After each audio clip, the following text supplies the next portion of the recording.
A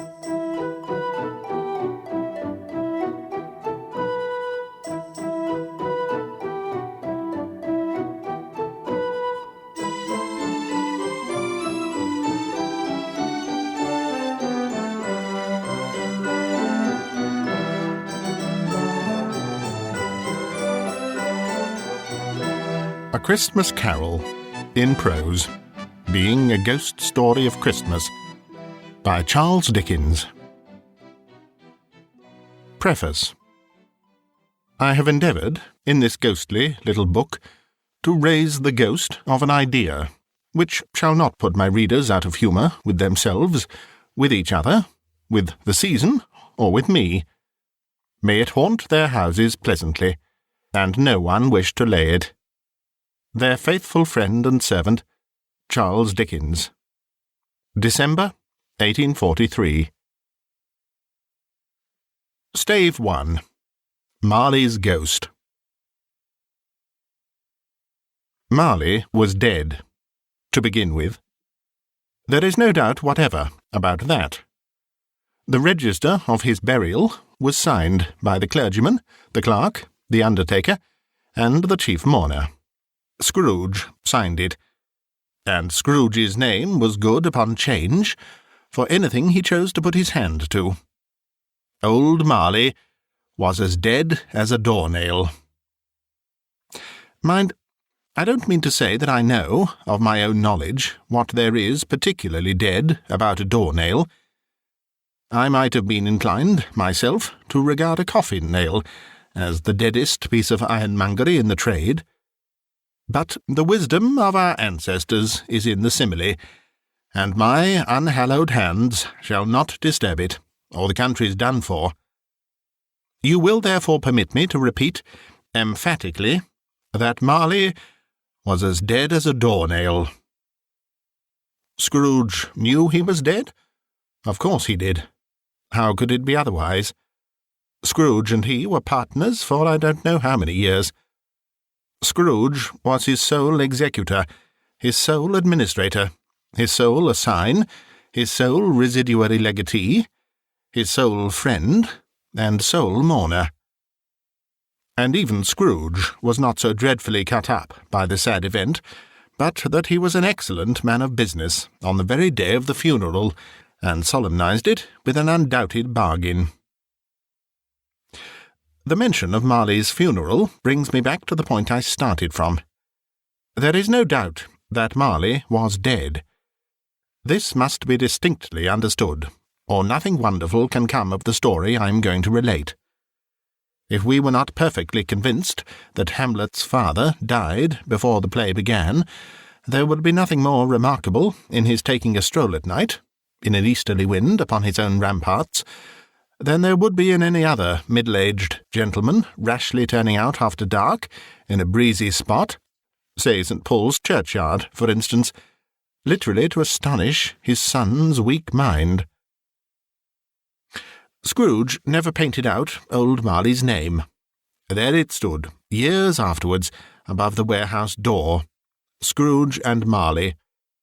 The firm was known as Scrooge and Marley.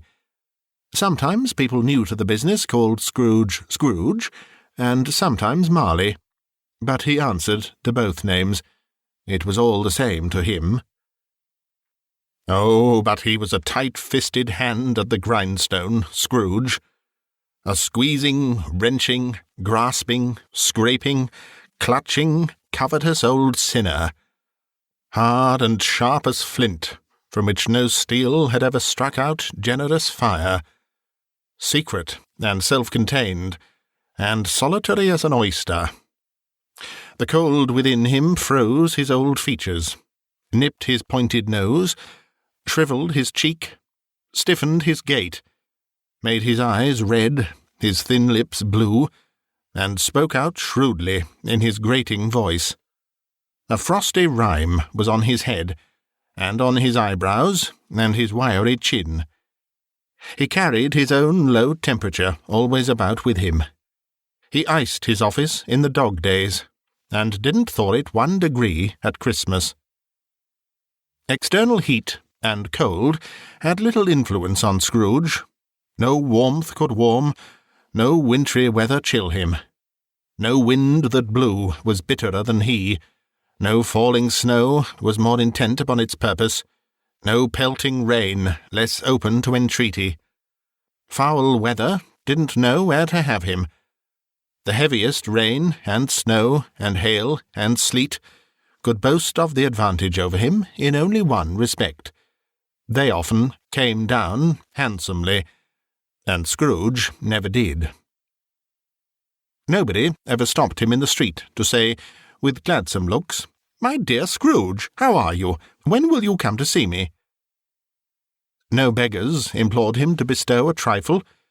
No children asked him what it was o'clock. No man or woman ever once in all his life inquired the way to such and such a place of Scrooge. Even the blind men's dogs appeared to know him, and when they saw him coming on, would tug their owners into doorways and up courts, and then would wag their tails as though they said, "No eye at all is better than an evil eye, dark master." But what did Scrooge care? It was the very thing he liked. To edge his way along the crowded paths of life, warning all human sympathy to keep its distance, was what the knowing ones call nuts to Scrooge. Once upon a time, of all the good days in the year, on Christmas Eve, old Scrooge sat busy in his counting-house. It was cold, bleak, biting weather, foggy withal, and he could hear the people in the court outside go wheezing up and down, beating their hands upon their breasts, and stamping their feet upon the pavement stones to warm them. The city clocks had only just gone 3, but it was quite dark already. It had not been light all day, and candles were flaring in the windows of the neighbouring offices, like ruddy smears upon the palpable brown air. The fog came pouring in at every chink and keyhole, and was so dense without that, although the court was of the narrowest, the houses opposite were mere phantoms. To see the dingy cloud come drooping down, obscuring everything, one might have thought that nature lived hard by, and was brewing on a large scale. The door of Scrooge's counting-house was open, that he might keep his eye upon his clerk, who, in a dismal little cell beyond, a sort of tank, was copying letters. Scrooge had a very small fire, but the clerk's fire was so very much smaller that it looked like one coal. But he couldn't replenish it, for Scrooge kept the coal-box in his own room, and so surely as the clerk came in with the shovel, the master predicted that it would be necessary for them to part. Wherefore the clerk put on his white comforter, and tried to warm himself at the candle, in which effort, not being a man of a strong imagination, he failed. "A Merry Christmas, Uncle! God save you!" cried a cheerful voice. It was the voice of Scrooge's nephew, who came upon him so quickly that this was the first intimation he had of his approach. "Bah!" said Scrooge. "Humbug!" He had so heated himself with rapid walking in the fog and frost, this nephew of Scrooge's, that he was all in a glow. His face was ruddy and handsome, his eyes sparkled, and his breath smoked again. "Christmas a humbug, Uncle?" said Scrooge's nephew. "You don't mean that, I am sure." "I do," said Scrooge. "Merry Christmas! What right have you to be merry? What reason have you to be merry? You're poor enough." "Come, then," returned the nephew, gaily. "What right have you to be dismal? What reason have you to be morose? You're rich enough." Scrooge, having no better answer ready on the spur of the moment, said, "Bah!" again, and followed it up with, "Humbug." "Don't be cross, Uncle," said the nephew. "What else can I be?" returned the uncle, "when I live in such a world of fools as this? Merry Christmas! Out upon Merry Christmas! What's Christmas time to you but a time for paying bills without money, A time for finding yourself a year older, but not an hour richer. A time for balancing your books, and having every item in 'em, through a round dozen of months, presented dead against you. If I could work my will," said Scrooge, indignantly, "every idiot who goes about with Merry Christmas on his lips should be boiled with his own pudding, and buried with a stake of holly through his heart. He should." "Uncle," pleaded the nephew. "Nephew," returned the uncle, sternly, "keep Christmas in your own way, and let me keep it in mine." "Keep it?" repeated Scrooge's nephew. "But you don't keep it." "Let me leave it alone, then," said Scrooge. "Much good may it do you. Much good it has ever done you." "There are many things from which I might have derived good, by which I have not profited, I dare say," returned the nephew. "Christmas among the rest. But I am sure I have always thought of Christmas time, when it has come round, apart from the veneration due to its sacred name and origin, if anything belonging to it can be apart from that, as a good time, a kind, forgiving, charitable, pleasant time, the only time I know of in the long calendar of the year, when men and women seem by one consent to open their shut-up hearts freely, and to think of people below them, as if they really were fellow passengers to the grave, and not another race of creatures bound on other journeys. And therefore, uncle, though it has never put a scrap of gold or silver in my pocket, I believe that it has done me good, and will do me good, and I say, God bless it." The clerk in the tank involuntarily applauded. Becoming immediately sensible of the impropriety, he poked the fire, and extinguished the last frail spark for ever. "Let me hear another sound from you," said Scrooge, "and you'll keep your Christmas by losing your situation. You're quite a powerful speaker, sir," he added, turning to his nephew. "I wonder you don't go into Parliament." "Don't be angry, uncle. Come, dine with us tomorrow." Scrooge said that he would see him. Yes, indeed he did. He went the whole length of the expression, and said that he would see him in that extremity first. "But why?" cried Scrooge's nephew. "Why?" "Why did you get married?" said Scrooge. "Because I fell in love." "Because you fell in love," growled Scrooge, as if that were the only one thing in the world more ridiculous than a Merry Christmas. "Good afternoon." "Nay, uncle, but you never came to see me before that happened. Why give it as a reason for not coming now?" "Good afternoon," said Scrooge. "I want nothing from you. I ask nothing of you. Why cannot we be friends?" "Good afternoon," said Scrooge. "I am sorry, with all my heart, to find you so resolute. We have never had any quarrel to which I have been a party. But I have made the trial in homage to Christmas, and I'll keep my Christmas humour to the last. So, a Merry Christmas, uncle." "Good afternoon," said Scrooge. "And a Happy New Year." "Good afternoon," said Scrooge. His nephew left the room without an angry word, notwithstanding.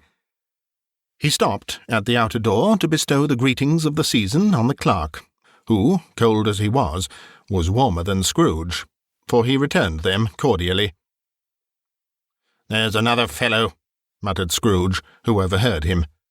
"My clerk, with 15 shillings a week, and a wife and family, talking about a Merry Christmas. I'll retire to Bedlam." This lunatic, in letting Scrooge's nephew out, had let 2 other people in. They were portly gentlemen, pleasant to behold, and now stood, with their hats off, in Scrooge's office. They had books and papers in their hands, and bowed to him. "Scrooge and Marley's, I believe," said one of the gentlemen, referring to his list. "Have I the pleasure of addressing Mr. Scrooge or Mr. Marley?" "Mr. Marley has been dead these 7 years," Scrooge replied. "He died 7 years ago, this very night." We have no doubt his liberality is well represented by his surviving partner," said the gentleman, presenting his credentials. It certainly was, for they had been two kindred spirits. At the ominous word, liberality, Scrooge frowned and shook his head, and handed the credentials back. "At this festive season of the year, Mr. Scrooge," said the gentleman, taking up a pen, "it is more than usually desirable that we should make some slight provision for the poor and destitute who suffer greatly at the present time. Many thousands are in want of common necessaries. Hundreds of thousands are in want of common comforts, sir." "Are there no prisons?" asked Scrooge. "Plenty of prisons," said the gentleman, laying down the pen again. "And the Union workhouses?" demanded Scrooge. "Are they still in operation?" "They are, still," returned the gentleman. "I wish I could say they were not." "The treadmill and the poor law are in full vigour, then?" said Scrooge. "Both very busy, sir." "Oh, I was afraid from what you said at first that something had occurred to stop them in their useful course," said Scrooge. "I'm very glad to hear it." "Under the impression that they scarcely furnish Christian cheer, of mind or body, to the multitude," returned the gentleman, "a few of us are endeavouring to raise a fund to buy the poor some meat and drink, and means of warmth. We choose this time because it is a time of all others when want is keenly felt, and abundance rejoices. What shall I put you down for?" "Nothing," Scrooge replied. "You wish to be anonymous?" "I wish to be left alone," said Scrooge. "Since you ask me what I wish, gentlemen, that is my answer. I don't make merry myself at Christmas, and I can't afford to make idle people merry. I help to support the establishments I have mentioned. They cost enough, and those who are badly off must go there." "Many can't go there, and many would rather die." "If they would rather die," said Scrooge, "they had better do it, and decrease the surplus population. Besides, excuse me, I don't know that." "But you might know it," observed the gentleman. "It is not my business," Scrooge returned. "It's enough for a man to understand his own business, and not to interfere with other people's. Mine occupies me constantly. Good afternoon, gentlemen." Seeing clearly that it would be useless to pursue their point, the gentlemen withdrew. Scrooge resumed his labours with an improved opinion of himself, and in a more facetious temper than was usual with him. Meanwhile, the fog and darkness thickened so that people ran about with flaring links, proffering their services to go before horses in carriages and conduct them on their way.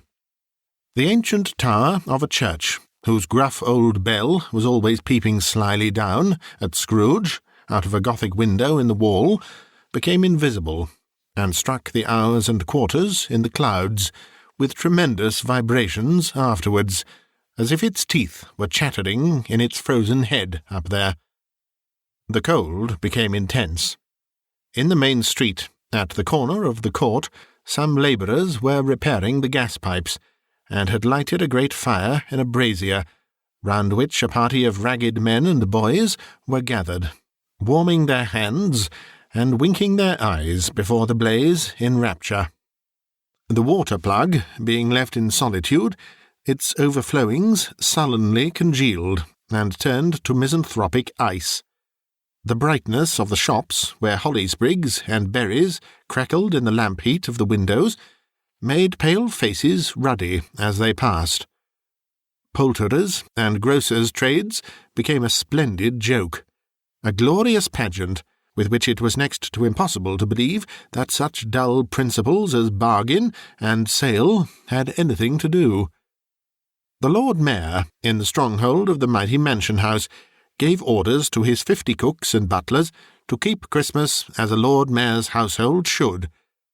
and even the little tailor whom he had fined 5 shillings on the previous Monday for being drunk and bloodthirsty in the streets, stirred up tomorrow's pudding in his garret, while his lean wife and the baby sallied out to buy the beef.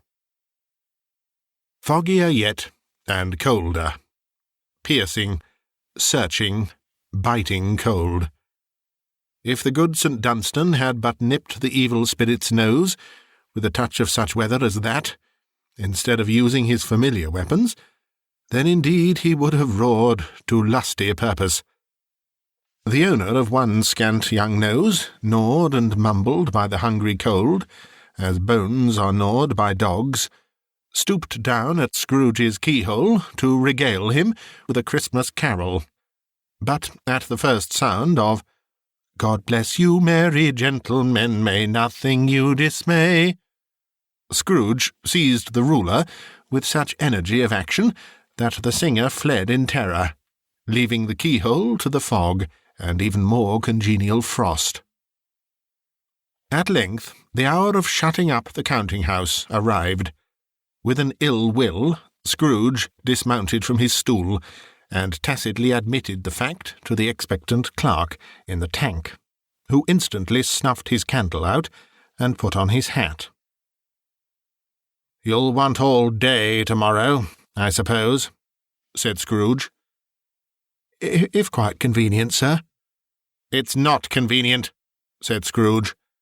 "And it's not fair. If I was to stop half a crown for it, you'd think yourself ill-used, I'll be bound." The clerk smiled faintly.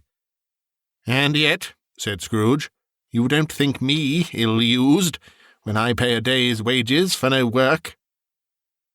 The clerk observed that it was only once a year. "A poor excuse for picking a man's pocket every 25th of December," said Scrooge, buttoning his greatcoat to the chin. "But I suppose you must have the whole day. Be here all the earlier next morning."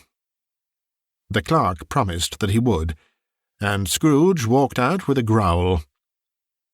The office was closed in a twinkling, and the clerk, with the long ends of his white comforter dangling below his waist, for he boasted no greatcoat, went down a slide on Cornhill, at the end of a lane of boys, 20 times, in honour of its being Christmas Eve, and then ran home to Camden Town, as hard as he could pelt, to play at blindman's buff. Scrooge took his melancholy dinner in his usual melancholy tavern, and, having read all the newspapers, and beguiled the rest of the evening with his banker's book, went home to bed. He lived in chambers which had once belonged to his deceased partner. They were a gloomy suite of rooms, in a lowering pile of building up a yard, where it had so little business to be that one could scarcely help fancying it must have run there when it was a young house, playing at hide-and-seek with other houses, and forgotten the way out again. It was old enough now, and dreary enough, for nobody lived in it but Scrooge, the other rooms being all let out as offices. The yard was so dark that even Scrooge, who knew its every stone, was fain to grope with his hands. The fog and frost so hung about the black old gateway of the house that it seemed as if the genius of the weather sat in mournful meditation on the threshold. Now, it is a fact that there was nothing at all particular about the knocker on the door, except that it was very large. It is also a fact that Scrooge had seen it night and morning during his whole residence in that place. Also that Scrooge had as little of what is called fancy about him as any man in the city of London, even including, which is a bold word, the corporation, aldermen, and livery. Let it also be borne in mind that Scrooge had not bestowed one thought on Marley since his last mention of his 7 years dead partner that afternoon. And then let any man explain to me, if he can, how it happened that Scrooge, having his key in the lock of the door, saw in the knocker, without its undergoing any intermediate process of change, not a knocker, but Marley's face. Marley's face! It was not in impenetrable shadow, as the other objects in the yard were, but had a dismal light about it, like a bad lobster in a dark cellar. It was not angry or ferocious, but looked at Scrooge as Marley used to look, with ghostly spectacles turned up on its ghostly forehead. The hair was curiously stirred, as if by breath or hot air, and though the eyes were wide open, they were perfectly motionless. That, and its livid colour, made it horrible. But its horror seemed to be in spite of the face, and beyond its control, rather than a part of its own expression. As Scrooge looked fixedly at this phenomenon, it was a knocker again. To say that he was not startled, or that his blood was not conscious of a terrible sensation to which it had been a stranger from infancy, would be untrue. But he put his hand upon the key he had relinquished, turned it sturdily, walked in, and lighted his candle. He did pause, with a moment's irresolution, before he shut the door, and he did look cautiously behind it first, as if he half expected to be terrified with the sight of Marley's pigtail sticking out into the hall. But there was nothing on the back of the door, except the screws and nuts that held the knocker on. So he said, "Pooh, pooh," and closed it with a bang. The sound resounded through the house like thunder. Every room above, and every cask in the wine merchant's cellars below, appeared to have a separate peal of echoes of its own. Scrooge was not a man to be frightened by echoes. He fastened the door, and walked across the hall and up the stairs, slowly too, trimming his candle as he went. You may talk vaguely about driving a coach and six up a good old flight of stairs, or through a bad young Act of Parliament. But I mean to say you might have got a hearse up that staircase, and taken it broadwise, with the splinter bar towards the wall, and the door towards the balustrades, and done it easy. There was plenty of width for that, and room to spare, which is perhaps the reason why Scrooge thought he saw a locomotive hearse going on before him in the gloom. Half a dozen gas lamps out of the street wouldn't have lighted the entry too well, so you may suppose that it was pretty dark with Scrooge's dip. Up Scrooge went, not caring a button for that. Darkness is cheap, and Scrooge liked it. But before he shut his heavy door, he walked through his rooms to see that all was right. He had just enough recollection of the face to desire to do that. Sitting-room, bedroom, lumber-room, all as they should be. Nobody under the table, nobody under the sofa, a small fire in the grate, spoon and basin ready, and the little saucepan of gruel. Scrooge had a cold in his head, upon the hob. Nobody under the bed, nobody in the closet, nobody in his dressing-gown, which was hanging up in a suspicious attitude against the wall. Lumber-room as usual. Old fire-guard, old shoes, 2 fish-baskets, washing-stand on 3 legs, and a poker. Quite satisfied, he closed his door and locked himself in. Double locked himself in, which was not his custom. Thus secured against surprise, he took off his cravat, put on his dressing-gown and slippers and his nightcap, and sat down before the fire to take his gruel. It was a very low fire indeed. Nothing on such a bitter night. He was obliged to sit close to it, and brood over it, before he could extract the least sensation of warmth from such a handful of fuel. The fireplace was an old one, built by some Dutch merchant long ago, and paved all round with quaint Dutch tiles, designed to illustrate the Scriptures. There were Cains and Abels, Pharaoh's daughters, Queens of Sheba, angelic messengers descending through the air on clouds like feather beds, Abrahams, Belshazzars, apostles putting off to sea in butter-boats, hundreds of figures to attract his thoughts. And yet that face of Marley, 7 years dead, came like the ancient prophet's rod, and swallowed up the whole. If each smooth tile had been a blank at first, with power to shape some picture on its surface from the disjointed fragments of his thoughts, there would have been a copy of old Marley's head on every one. "Humbug," said Scrooge, and walked across the room. After several turns, he sat down again. As he threw his head back in the chair, his glance happened to rest upon a bell, a disused bell, that hung in the room and communicated, for some purpose now forgotten, with a chamber in the highest story of the building.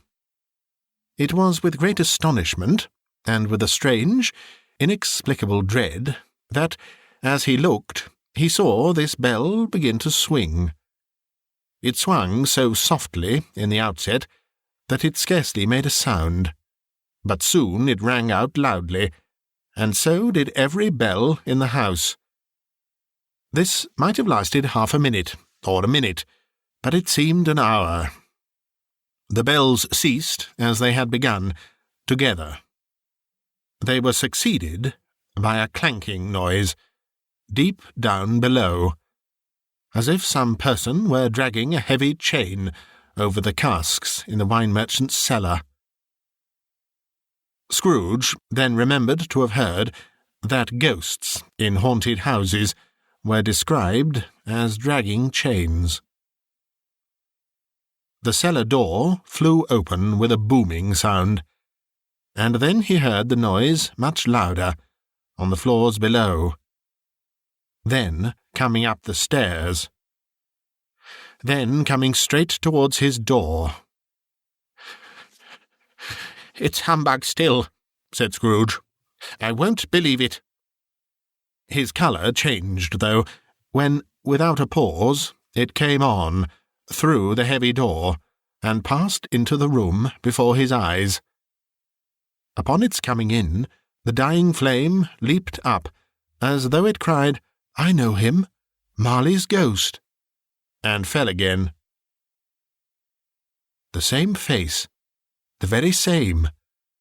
Marley in his pigtail, usual waistcoat, tights and boots, the tassels on the latter bristling like his pigtail, and his coat-skirts, and the hair upon his head.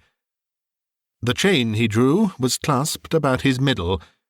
It was long, and wound about him like a tail, and it was made, for Scrooge observed it closely, of cash-boxes, keys, padlocks, ledgers, deeds, and heavy purses wrought in steel. His body was transparent, so that Scrooge, observing him, and looking through his waistcoat, could see the 2 buttons on his coat behind. Scrooge had often heard it said that Marley had no bowels, but he had never believed it until now. No, nor did he believe it even now. Though he looked the phantom through and through, and saw it standing before him, though he felt the chilling influence of its death-cold eyes, and marked the very texture of the folded kerchief bound about its head and chin, which wrapper he had not observed before, he was still incredulous, and fought against his senses. "How now?" said Scrooge, caustic and cold as ever. "What do you want with me?" "Much." Marley's voice, no doubt about it. "Who are you?" "Ask me who I was." "Who were you, then?" said Scrooge, raising his voice. "You're particular for a shade."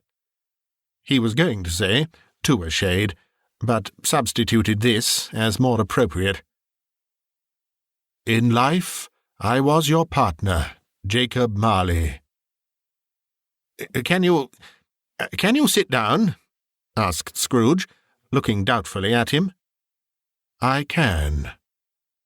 "Do it, then." Scrooge asked the question because he didn't know whether a ghost so transparent might find himself in a condition to take a chair, and felt that, in the event of its being impossible, it might involve the necessity of an embarrassing explanation.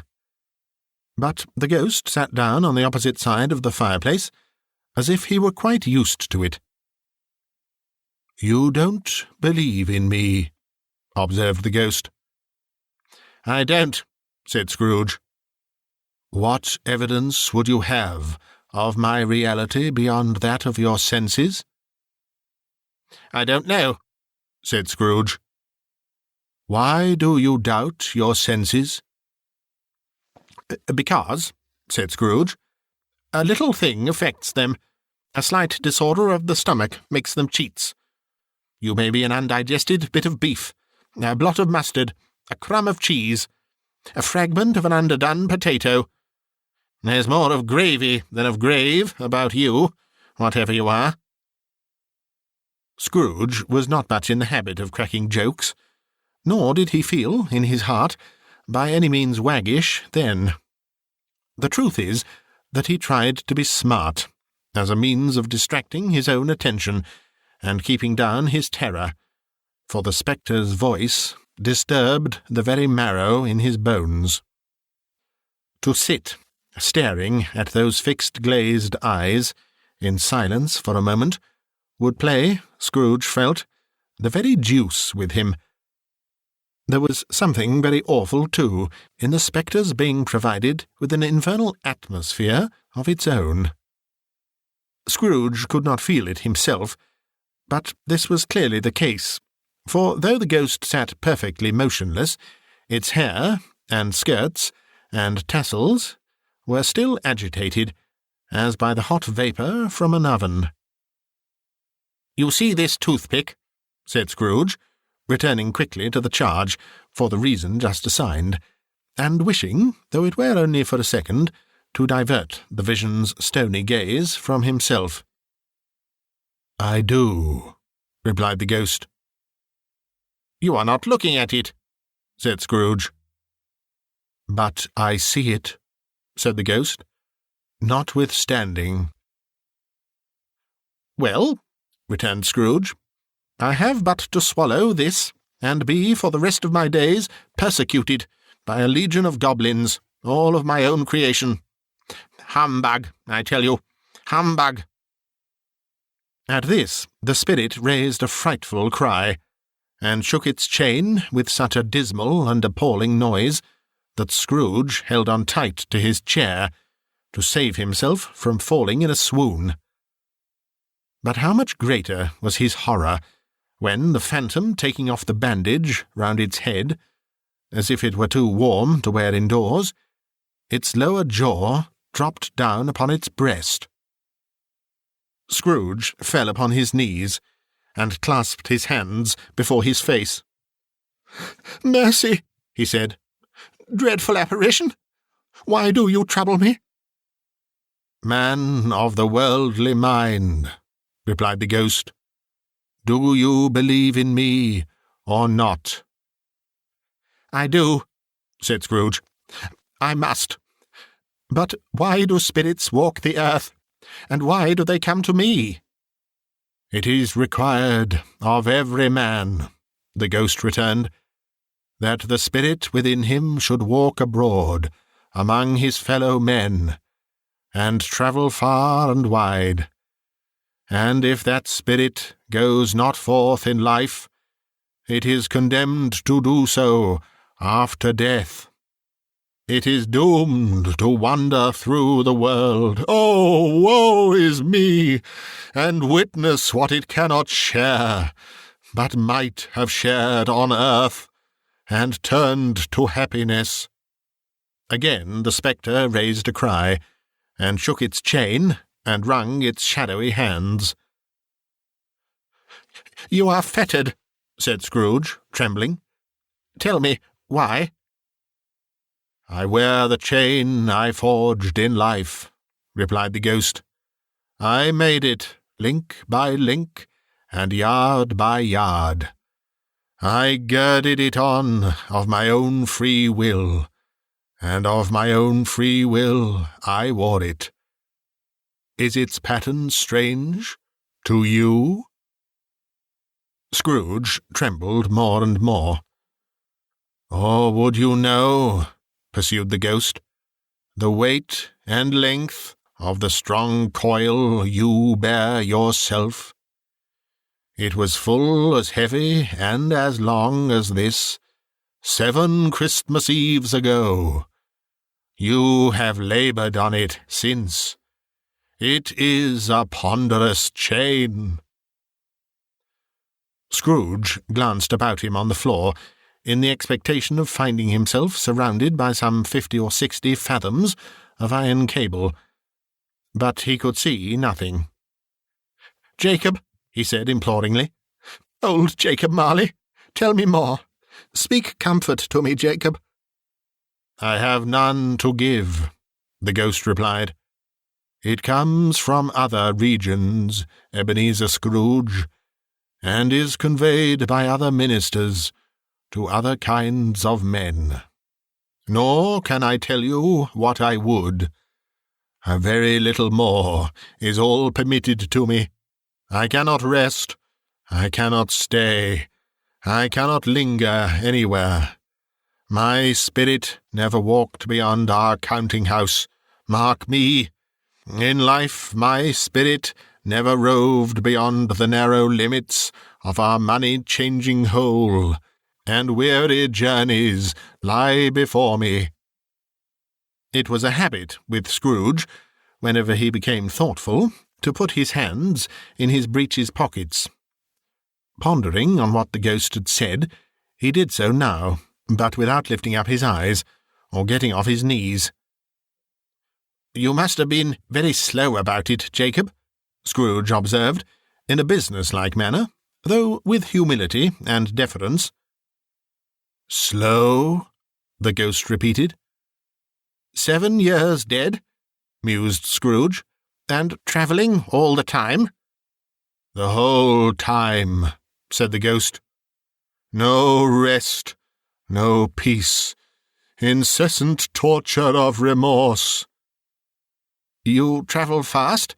said Scrooge. "On the wings of the wind," replied the ghost. "You might have got over a great quantity of ground in 7 years," said Scrooge. The ghost, on hearing this, set up another cry, and clanked its chain so hideously in the dead silence of the night that the ward would have been justified in indicting it for a nuisance. "Oh, captive, bound, and double-ironed," cried the phantom, "not to know that ages of incessant labour by immortal creatures for this earth must pass into eternity, before the good of which it is susceptible is all developed.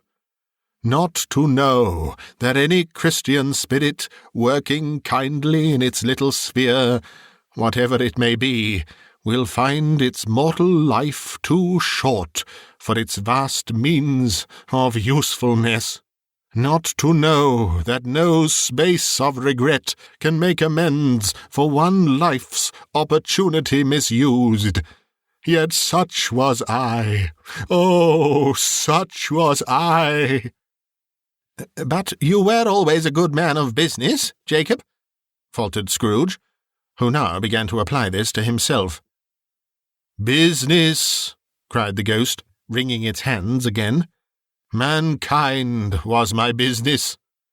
The common welfare was my business. Charity, mercy, forbearance, and benevolence were all my business. The dealings of my trade were but a drop of water in the comprehensive ocean of my business." It held up its chain at arm's length, as if that were the cause of all its unavailing grief, and flung it heavily upon the ground again. "At this time of the rolling year," the spectre said, "I suffer most. Why did I walk through crowds of fellow beings with my eyes turned down, and never raise them to that blessed star which led the wise men to a poor abode. Were there no poor homes to which its light would have conducted me?" Scrooge was very much dismayed to hear the spectre going on at this rate, and began to quake exceedingly. "Hear me," cried the ghost. "My time is nearly gone." "I will," said Scrooge. "But don't be hard upon me.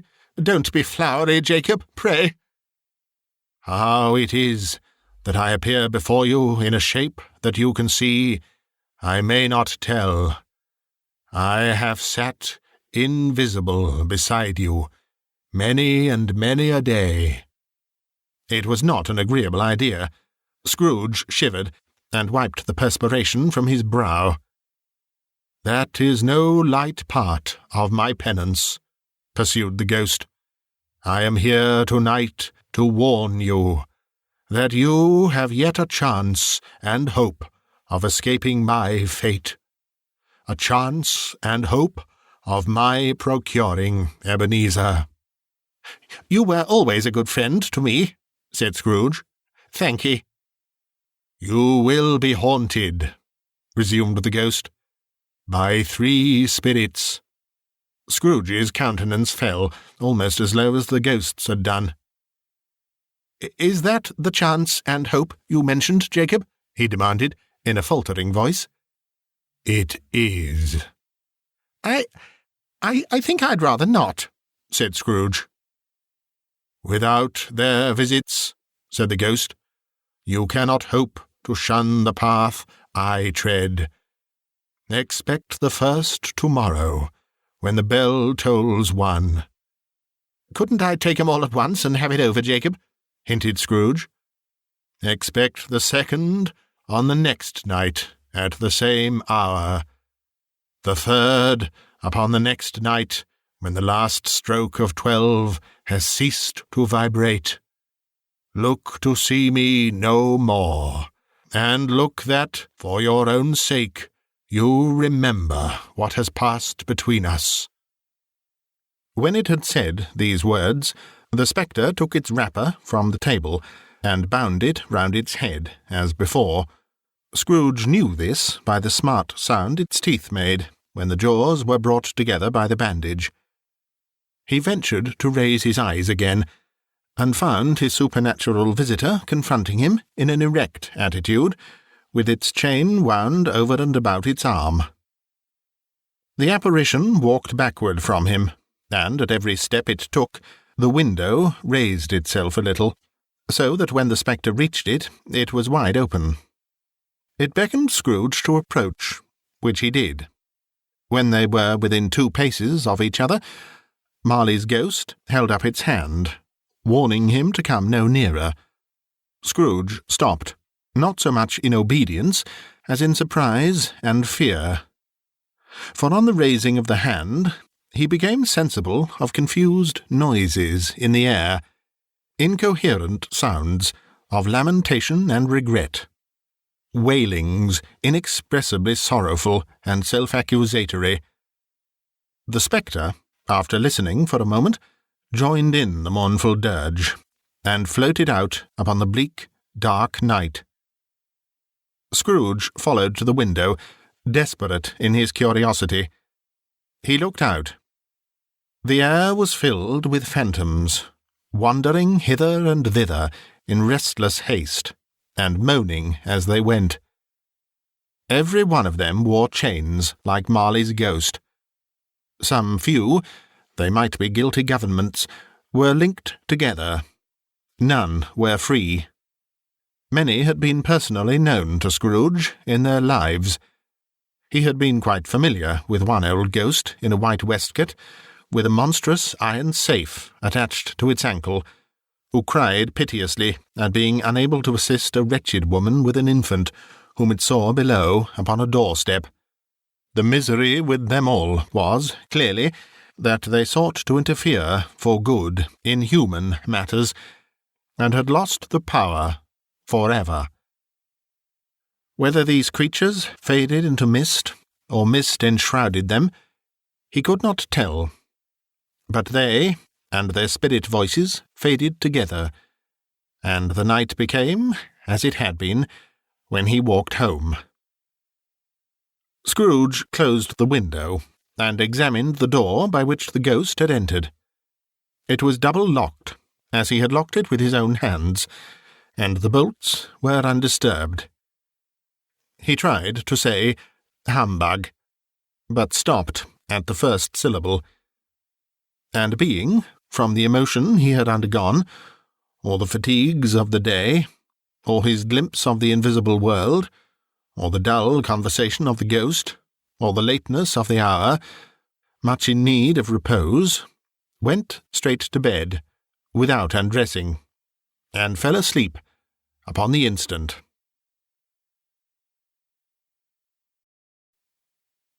Stave V, the first of the three spirits. When Scrooge awoke, it was so dark that, looking out of bed, he could scarcely distinguish the transparent window from the opaque walls of his chamber.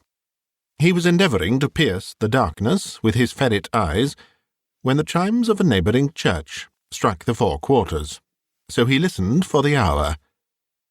To his great astonishment, the heavy bell went on from 6 to 7, and from 7 to 8, and regularly up to 12, then stopped. 12? It was past 2 when he went to bed. The clock was wrong. An icicle must have got into the works. 12. He touched the spring of his repeater to correct this most preposterous clock. Its rapid little pulse beat 12, and stopped. "Why, it isn't possible," said Scrooge, "that I can have slept through a whole day, and far into another night. It isn't possible that anything has happened to the sun, and this is 12 at noon." The idea being an alarming one, he scrambled out of bed, and groped his way to the window. He was obliged to rub the frost off with the sleeve of his dressing-gown before he could see anything, and could see very little then. All he could make out was that it was still very foggy and extremely cold, and that there was no noise of people running to and fro, and making a great stir, as there unquestionably would have been if night had beaten off bright day, and taken possession of the world. This was a great relief, because 3 days after sight of this first of exchange, pay to Mr. Ebenezer Scrooge, or his order, and so forth, would have become a mere United States security, if there were no days to count by. Scrooge went to bed again, and thought, and thought, and thought it, over and over and over, and could make nothing of it. The more he thought, the more perplexed he was, and the more he endeavoured not to think, the more he thought. Marley's ghost bothered him exceedingly. Every time he resolved within himself, after mature inquiry, that it was all a dream, his mind flew back again, like a strong spring released, to its first position, and presented the same problem to be worked all through. Was it a dream or not? Scrooge lay in this state until the chime had gone 3 quarters more, when he remembered, on a sudden, that the ghost had warned him of a visitation when the bell tolled 1. He resolved to lie awake until the hour was past, and, considering that he could no more go to sleep than go to heaven, this was perhaps the wisest resolution in his power. The quarter was so long that he was more than once convinced he must have sunk into a doze unconsciously, and missed the clock. At length it broke upon his listening ear. "Ding-dong!" "A quarter past," said Scrooge, counting. "Ding-dong!" "Half past," said Scrooge. "Ding-dong!" "A quarter to it," said Scrooge. "Ding-dong!" "The hour itself," said Scrooge, triumphantly, "and nothing else." He spoke before the hour bell sounded, which it now did, with a deep, dull, hollow, melancholy 1. Light flashed up in the room upon the instant, and the curtains of his bed were drawn. The curtains of his bed were drawn aside, I tell you, by a hand. Not the curtains at his feet, nor the curtains at his back, but those to which his face was addressed. The curtains of his bed were drawn aside, and Scrooge, starting up into a half-recumbent attitude, found himself face to face with the unearthly visitor who drew them, as close to it as I am now to you, and I am standing in the spirit at your elbow. It was a strange figure, like a child, yet not so like a child as like an old man, viewed through some supernatural medium, which gave him the appearance of having receded from the view, and being diminished to a child's proportions. Its hair, which hung about its neck and down its back, was white, as if with age, and yet the face had not a wrinkle in it, and the tenderest bloom was on the skin. The arms were very long and muscular, the hands the same, as if its hold were of uncommon strength. Its legs and feet, most delicately formed, were, like those upper members, bare. It wore a tunic of the purest white, and round its waist was bound a lustrous belt, the sheen of which was beautiful. It held a branch of fresh green holly in its hand, and, in singular contradiction of that wintry emblem, had its dress trimmed with summer flowers. But the strangest thing about it was, that from the crown of its head there sprung a bright, clear jet of light, by which all this was visible, and which was doubtless the occasion of its using, in its duller moments, a great extinguisher for a cap, which it now held under its arm. Even this, though, when Scrooge looked at it with increasing steadiness, was not its strangest quality. For as its belt sparkled and glittered, now in one part and now in another, and what was light one instant at another time was dark, so the figure itself fluctuated in its distinctness, being now a thing with one arm, now with one leg, now with 20 legs, now a pair of legs without a head, now a head without a body, of which dissolving parts no outline would be visible in the dense gloom wherein they melted away.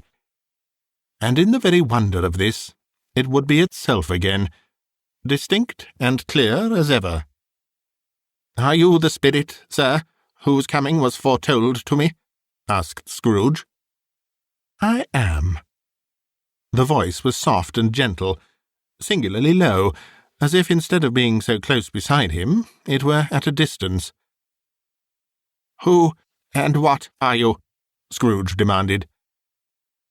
"I am the ghost of Christmas past." "Long past?" inquired Scrooge, observant of its dwarfish stature. "No, your past." Perhaps Scrooge could not have told anybody why, if anybody could have asked him, but he had a special desire to see the spirit in his cap, and begged him to be covered. "What?" exclaimed the ghost. "Would you so soon put out, with worldly hands, the light I give? Is it not enough that you are one of those whose passions made this cap, and force me through whole trains of years to wear it low upon my brow?" Scrooge reverently disclaimed all intention to offend, or any knowledge of having wilfully bonneted the spirit at any period of his life. He then made bold to inquire what business brought him there. "Your welfare," said the ghost. Scrooge expressed himself much obliged, but could not help thinking that a night of unbroken rest would have been more conducive to that end. The spirit must have heard him thinking, for it said immediately, "Your reclamation, then. Take heed." It put out its strong hand as it spoke, and clasped him gently by the arm. "Rise, and walk with me." It would have been in vain for Scrooge to plead that the weather and the hour were not adapted to pedestrian purposes, that bed was warm, and the thermometer a long way below freezing, that he was clad but lightly in his slippers, dressing-gown, and nightcap, and that he had a cold upon him at that time. The grasp, though gentle as a woman's hand, was not to be resisted. He rose, but finding that the spirit made towards the window, clasped his robe in supplication. "I am a mortal," Scrooge remonstrated, "and liable to fall." "Bear but a touch of my hand there," said the spirit, laying it upon his heart, "and you shall be upheld in more than this." As the words were spoken, they passed through the wall, and stood upon an open country road, with fields on either hand. The city had entirely vanished. Not a vestige of it was to be seen.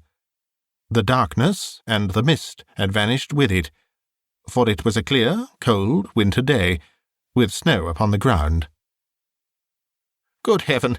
said Scrooge, clasping his hands together as he looked about him. "I was bred in this place. I was a boy here." The spirit gazed upon him mildly. Its gentle touch, though it had been light and instantaneous, appeared still present to the old man's sense of feeling. He was conscious of 1,000 odours floating in the air, each one connected with 1,000 thoughts, and hopes, and joys, and cares, long, long forgotten. "Your lip is trembling," said the ghost. "And what is that upon your cheek?"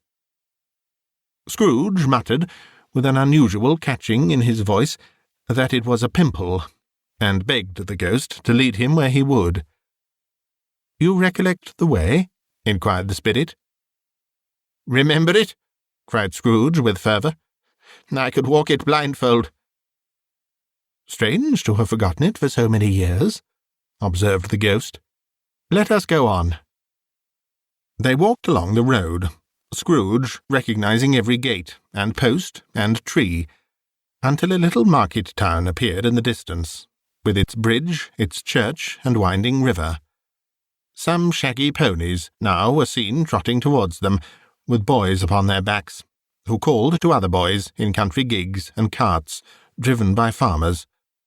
All these boys were in great spirits, and shouted to each other, until the broad fields were so full of merry music that the crisp air laughed to hear it.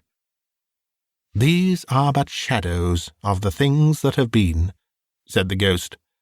"They have no consciousness of us." The jocund travellers came on, and as they came, Scrooge knew and named them, every one. Why was he rejoiced beyond all bounds to see them? Why did his cold eye glisten, and his heart leap up as they went past? Why was he filled with gladness when he heard them give each other Merry Christmas, as they parted at crossroads and byways for their several homes? What was Merry Christmas to Scrooge? Out upon Merry Christmas! What good had it ever done to him? "The school is not quite deserted," said the ghost. "A solitary child, neglected by his friends, is left there still." Scrooge said he knew it, and he sobbed. They left the high road by a well-remembered lane, and soon approached a mansion of dull red brick, with a little weathercock-surmounted cupola on the roof, and a bell hanging in it. It was a large house, but one of broken fortunes, for the spacious offices were little used, their walls were damp and mossy, their windows broken, and their gates decayed. Fowls clucked and strutted in the stables, and the coach-houses and sheds were overrun with grass.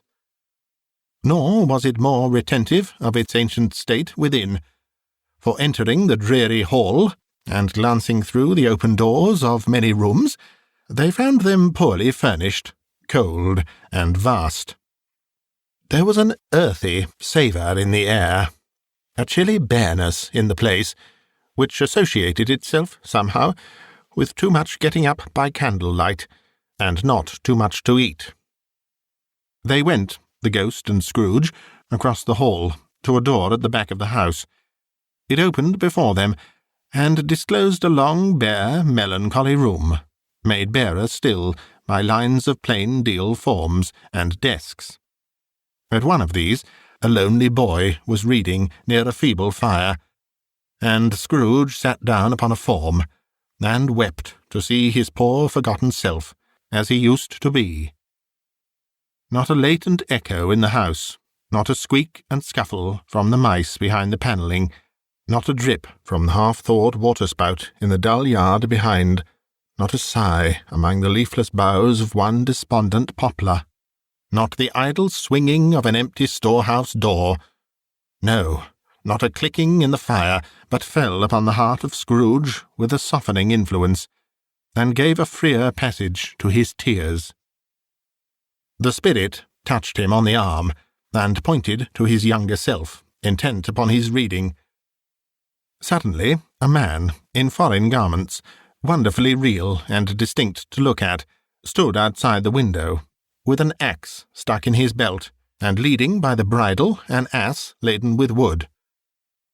"Why, it's Ali Baba!" Scrooge exclaimed in ecstasy. "It's dear old honest Ali Baba. Yes, I know. One Christmas time, when yonder solitary child was left here all alone, he did come for the first time, just like that. Poor boy! And Valentine," said Scrooge, "and his wild brother Orson. There they go. And what's his name, who was put down in his drawers, asleep, at the gate of Damascus. Don't you see him? And the Sultan's groom turned upside down by the genie. There he is upon his head. Serve him right. I'm glad of it. What business had he to be married to the princess?" To hear Scrooge expending all the earnestness of his nature on such subjects, in a most extraordinary voice, between laughing and crying, and to see his heightened and excited face, would have been a surprise to his business friends in the city, indeed. "There's the parrot," cried Scrooge. "Green body and yellow tail, with a thing like a lettuce growing out of the top of his head. There he is. Poor Robin Crusoe, he called him, when he came home again after sailing round the island. Poor Robin Crusoe, where have you been, Robin Crusoe? The man thought he was dreaming, but he wasn't. It was the parrot, you know. There goes Friday, running for his life to the little creek. Halloa! Whoop! Hallo!" Then, with a rapidity of transition very foreign to his usual character, he said, in pity for his former self, "Poor boy!" and cried again. "I wish," Scrooge muttered, putting his hand in his pocket and looking about him, after drying his eyes with his cuff. "But it's too late now." "What is the matter?" asked the spirit. "Nothing," said Scrooge. "Nothing. There was a boy singing a Christmas carol at my door last night. I should like to have given him something. That's all." The ghost smiled thoughtfully and waved its hand, saying as it did so, "Let us see another Christmas." Scrooge's former self grew larger at the words, and the room became a little darker and more dirty. The panels shrunk, the windows cracked, fragments of plaster fell out of the ceiling, and the naked lathes were shown instead. But how all this was brought about, Scrooge knew no more than you do. He only knew that it was quite correct, that everything had happened so, that there he was, alone again, when all the other boys had gone home for the jolly holidays. He was not reading now, but walking up and down despairingly. Scrooge looked at the ghost, and, with a mournful shaking of his head, glanced anxiously towards the door. It opened, and a little girl, much younger than the boy, came darting in, and putting her arms about his neck, and often kissing him, addressed him as her "dear, dear brother." "I have come to bring you home, dear brother," said the child, clapping her tiny hands and bending down to laugh. "To bring you home, home, home." "Home, little Fan?" returned the boy. "Yes," said the child, brimful of glee. "Home for good and all, home for ever and ever. Father is so much kinder than he used to be, that home's like heaven. He spoke so gently to me one dear night when I was going to bed, that I was not afraid to ask him once more if you might come home. And he said, yes, you should, and sent me in a coach to bring you. And you're to be a man, said the child, opening her eyes, "and are never to come back here. But first, we're to be together all the Christmas long, and have the merriest time in all the world." "You are quite a woman, little Fan," exclaimed the boy. She clapped her hands and laughed, and tried to touch his head, but, being too little, laughed again, and stood on tiptoe to embrace him. Then she began to drag him, in her childish eagerness, towards the door, and he, nothing loath to go, accompanied her. A terrible voice in the hall cried, "Bring down Master Scrooge's box there!" And in the hall appeared the schoolmaster himself, who glared on Master Scrooge with a ferocious condescension, and threw him into a dreadful state of mind by shaking hands with him. He then conveyed him and his sister into the veriest old well of a shivering best parlour that ever was seen, where the maps upon the wall, and the celestial and terrestrial globes in the windows, were waxy with cold. Here he produced a decanter of curiously light wine, and a block of curiously heavy cake, and administered instalments of those dainties to the young people, at the same time sending out a meagre servant to offer a glass of something to the post-boy, who answered that he thanked the gentleman, but if it was the same tap as he had tasted before, he had rather not. Master Scrooge's trunk being by this time tied on to the top of the chaise, the children bade the schoolmaster good-bye right willingly, and, getting into it, drove gaily down the garden sweep, the quick wheels dashing the hoarfrost and snow from off the dark leaves of the evergreens like spray. "Always a delicate creature whom a breath might have withered," said the ghost. "But she had a large heart." "So she had," cried Scrooge. "You're right. I will not gainsay it, Spirit. God forbid." "She died a woman," said the ghost, "and had, as I think, children." "One child," Scrooge returned. "True," said the ghost.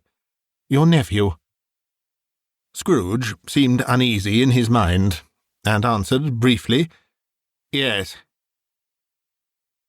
Although they had but that moment left the school behind them, they were now in the busy thoroughfares of a city, where shadowy passengers passed and repassed, where shadowy carts and coaches battled for the way, and all the strife and tumult of a real city were. It was made plain enough by the dressing of the shops that here, too, it was Christmas time again, but it was evening, and the streets were lighted up. The ghost stopped at a certain warehouse door, and asked Scrooge if he knew it. "Know it?" said Scrooge. "Was I apprenticed here?" They went in. At sight of an old gentleman in a Welsh wig, sitting behind such a high desk that if he had been 2 inches taller he must have knocked his head against the ceiling, Scrooge cried in great excitement, "Why, it's old Fezziwig! Bless his heart! It's Fezziwig, alive again!" Old Fezziwig laid down his pen, and looked up at the clock, which pointed to the hour of 7.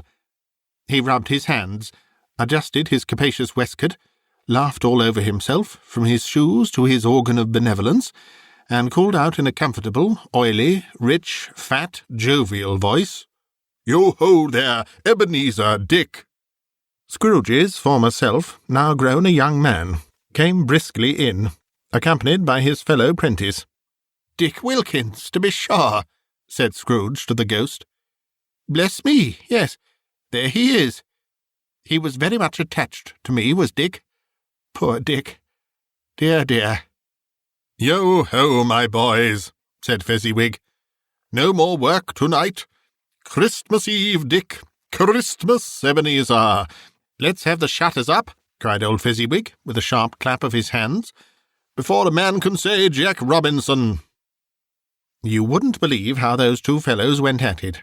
They charged into the street with the shutters, 1, 2, 3, had 'em up in their places, 4, 5, 6, barred 'em and pinned 'em, 7, 8, 9, and came back before you could have got to 12, panting like race-horses. "Hilly-ho!" cried old Fezziwig. skipping down from the high desk with wonderful agility. "Clear away, my lads, and let's have lots of room here. Hilly-ho, Dick! Chirrup, Ebenezer!" Clear away! There was nothing they wouldn't have cleared away, or couldn't have cleared away, with old Fezziwig looking on. It was done in a minute. Every movable was packed off, as if it were dismissed from public life for evermore. The floor was swept and watered, the lamps were trimmed, fuel was heaped upon the fire, and the warehouse was as snug and warm and dry and bright a ballroom as you would desire to see upon a winter's night. In came a fiddler with a music book, and went up to the lofty desk, and made an orchestra of it, and tuned like 50 stomach-aches. In came Mrs. Fezziwig, one vast substantial smile. In came the 3 Miss Fezziwigs, beaming and lovable. In came the 6 young followers whose hearts they broke. In came all the young men and women employed in the business. In came the housemaid with her cousin the baker. In came the cook with her brother's particular friend, the milkman.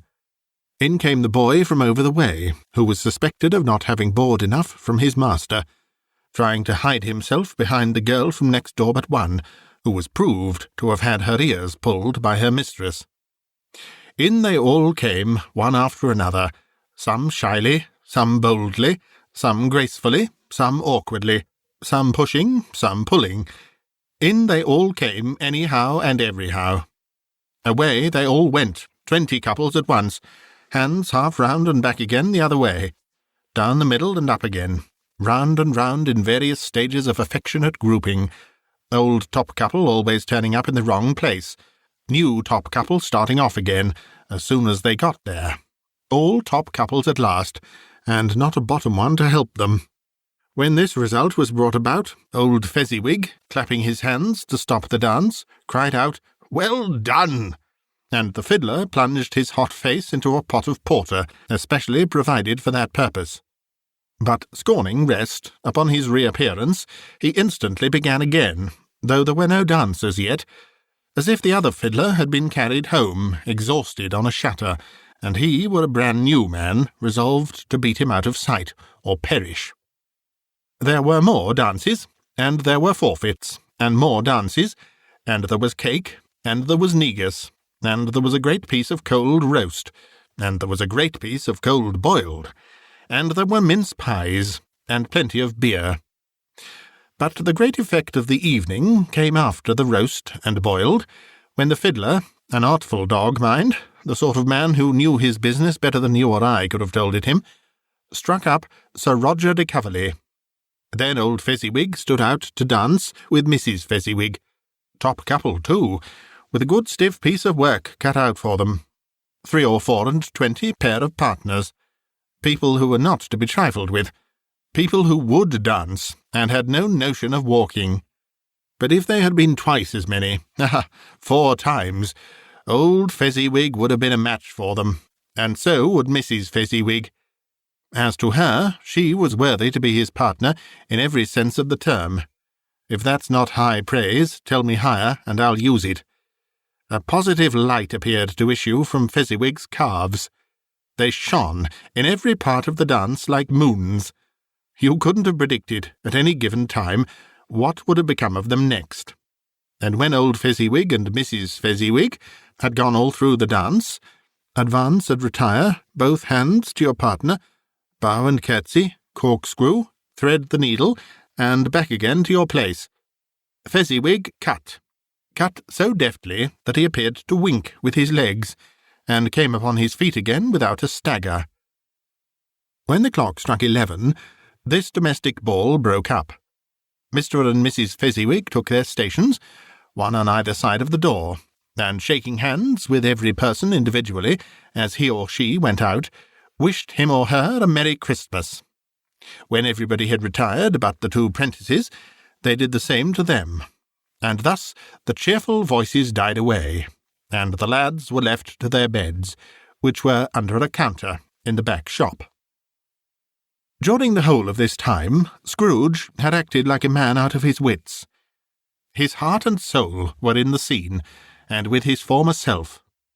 He corroborated everything, remembered everything, enjoyed everything, and underwent the strangest agitation. It was not until now, when the bright faces of his former self and Dick were turned from them, that he remembered the ghost, and became conscious that it was looking full upon him, while the light upon its head burnt very clear. "A small matter," said the ghost, "to make these silly folks so full of gratitude." "Small?" echoed Scrooge. The spirit signed to him to listen to the two apprentices, who were pouring out their hearts in praise of Fezziwig, and when he had done so, said, "Why, is it not? He has spent but a few pounds of your mortal money, 3 or 4, perhaps. Is that so much that he deserves this praise?" "It isn't that," said Scrooge, heated by the remark, and speaking unconsciously like his former, not his latter self. "It isn't that, Spirit. He has the power to render us happy or unhappy, to make our service light or burdensome, a pleasure or a toil. Say that his power lies in words and looks, in things so slight and insignificant that it is impossible to add and count 'em up. What then? The happiness he gives is quite as great as if it cost a fortune." He felt the spirit's glance, and stopped. "What is the matter?" asked the ghost. "Nothing particular," said Scrooge. "Something, I think," the ghost insisted. "No," said Scrooge. "No. I should like to be able to say a word or two to my clerk just now. That's all." His former self turned down the lamps as he gave utterance to the wish, and Scrooge and the ghost again stood side by side in the open air.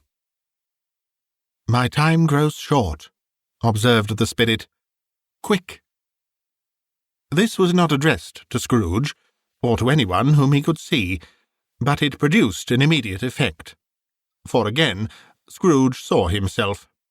He was older now, a man in the prime of life. His face had not the harsh and rigid lines of later years, but it had begun to wear the signs of care and avarice. There was an eager, greedy, restless motion in the eye, which showed the passion that had taken root, and where the shadow of the growing tree would fall.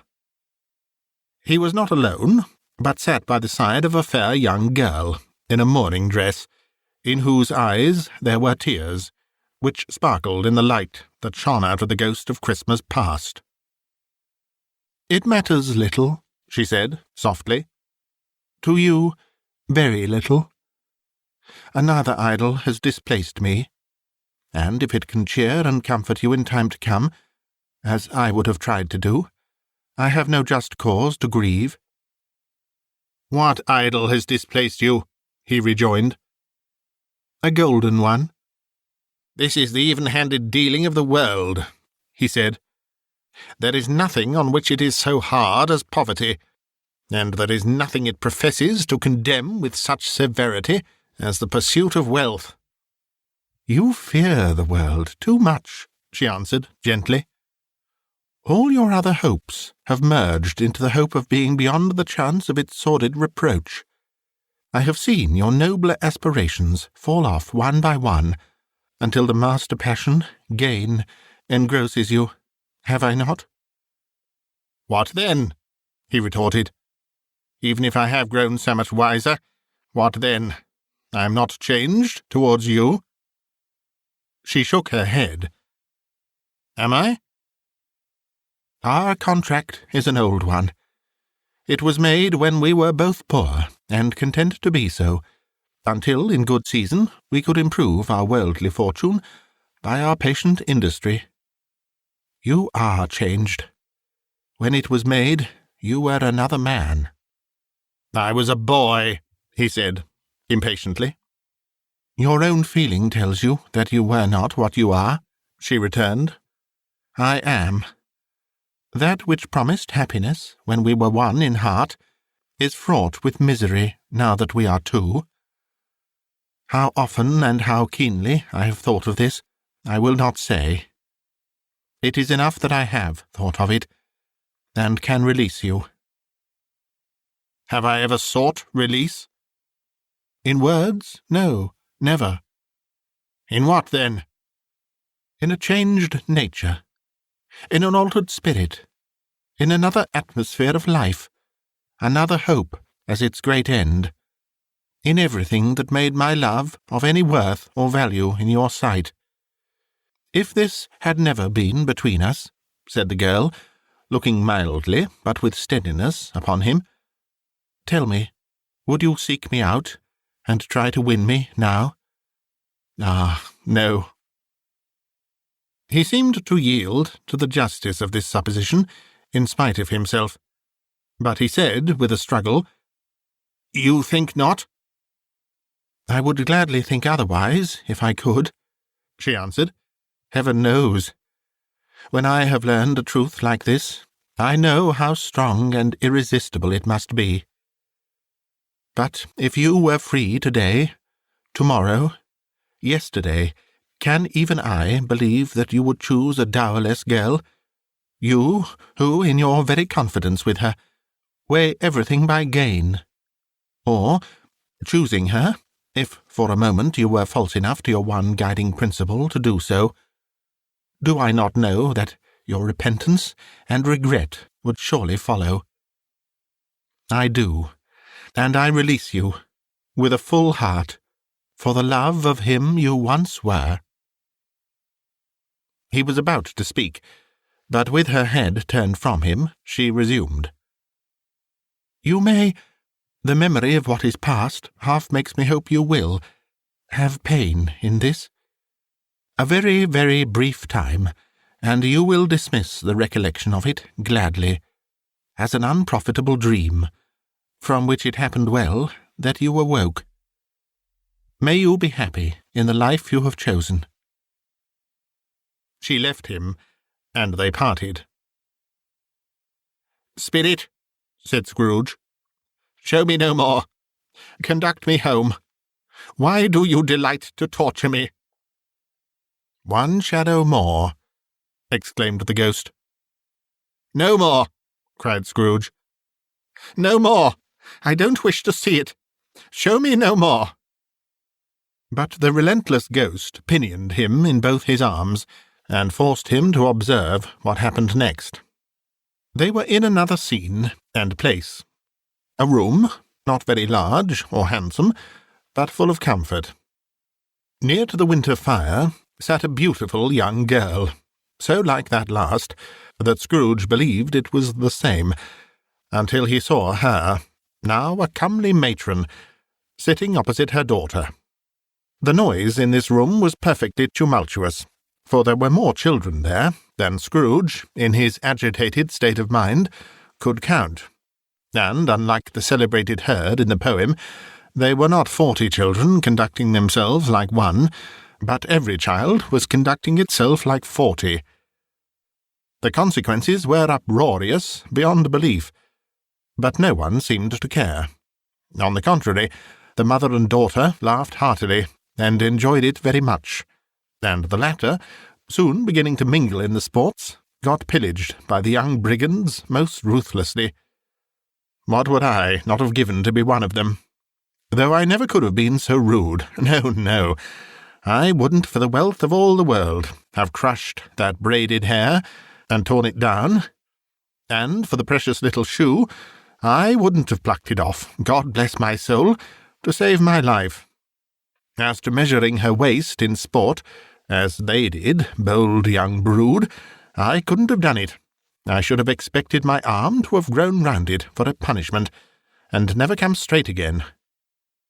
And yet I should have dearly liked, I own, to have touched her lips, to have questioned her, so that she might have opened them, to have looked upon the lashes of her downcast eyes, and never raised a blush, to have let loose waves of hair, an inch of which would be a keepsake beyond price. In short, I should have liked, I do confess, to have had the lightest license of a child, and yet to have been man enough to know its value. But now a knocking at the door was heard, and such a rush immediately ensued that she, with laughing face and plundered dress, was borne towards it the centre of a flushed and boisterous group, just in time to greet the father, who came home attended by a man laden with Christmas toys and presents. Then the shouting and the struggling, and the onslaught that was made on the defenceless porter, the scaling of him with chairs for ladders to dive into his pockets, despoil him of brown paper parcels, hold on tight by his cravat, hug him round his neck, pommel his back, and kick his legs in irrepressible affection. The shouts of wonder and delight with which the development of every package was received. The terrible announcement that the baby had been taken in the act of putting a doll's frying pan into his mouth, and was more than suspected of having swallowed a fictitious turkey glued on a wooden platter. The immense relief of finding this a false alarm. The joy and gratitude and ecstasy. They are all indescribable alike. It is enough that by degrees the children and their emotions got out of the parlour, and by one stair at a time up to the top of the house, where they went to bed, and so subsided. And now Scrooge looked on more attentively than ever, when the master of the house, having his daughter leaning fondly on him, sat down with her and her mother at his own fireside.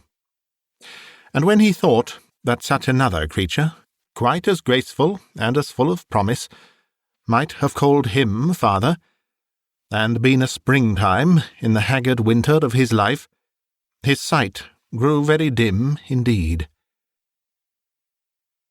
"Belle," said the husband, turning to his wife with a smile, "I saw an old friend of yours this afternoon." "Who was it?" "Guess." "How can I?" "Tut, don't I know?" she added in the same breath, laughing as he laughed. "Mr. Scrooge." "Mr. Scrooge it was. I passed his office window, and as it was not shut up, and he had a candle inside, I could scarcely help seeing him. His partner lies upon the point of death, I hear, and there he sat alone, quite alone in the world, I do believe." "Spirit," said Scrooge, in a broken voice, "remove me from this place." "I told you, these were shadows of the things that have been," said the ghost. "That they are what they are, do not blame me." "Remove me," Scrooge exclaimed. "I cannot bear it." He turned upon the ghost, and seeing that it looked upon him with a face in which, in some strange way, there were fragments of all the faces it had shown him, wrestled with it. "Leave me! Take me back! Haunt me no longer!" In the struggle, if that can be called a struggle, in which the ghost, with no visible resistance on its own part, was undisturbed by any effort of its adversary, Scrooge observed that its light was burning high and bright, and dimly connecting that with its influence over him, he seized the extinguisher cap, and, by a sudden action, pressed it down upon its head. The spirit dropped beneath it, so that the extinguisher covered its whole form. But though Scrooge pressed it down with all his force, he could not hide the light, which streamed from under it in an unbroken flood upon the ground. He was conscious of being exhausted, and overcome by an irresistible drowsiness, and, further, of being in his own bedroom. He gave the cap a parting squeeze, in which his hand relaxed, and had barely time to reel to bed, before he sank into a heavy sleep.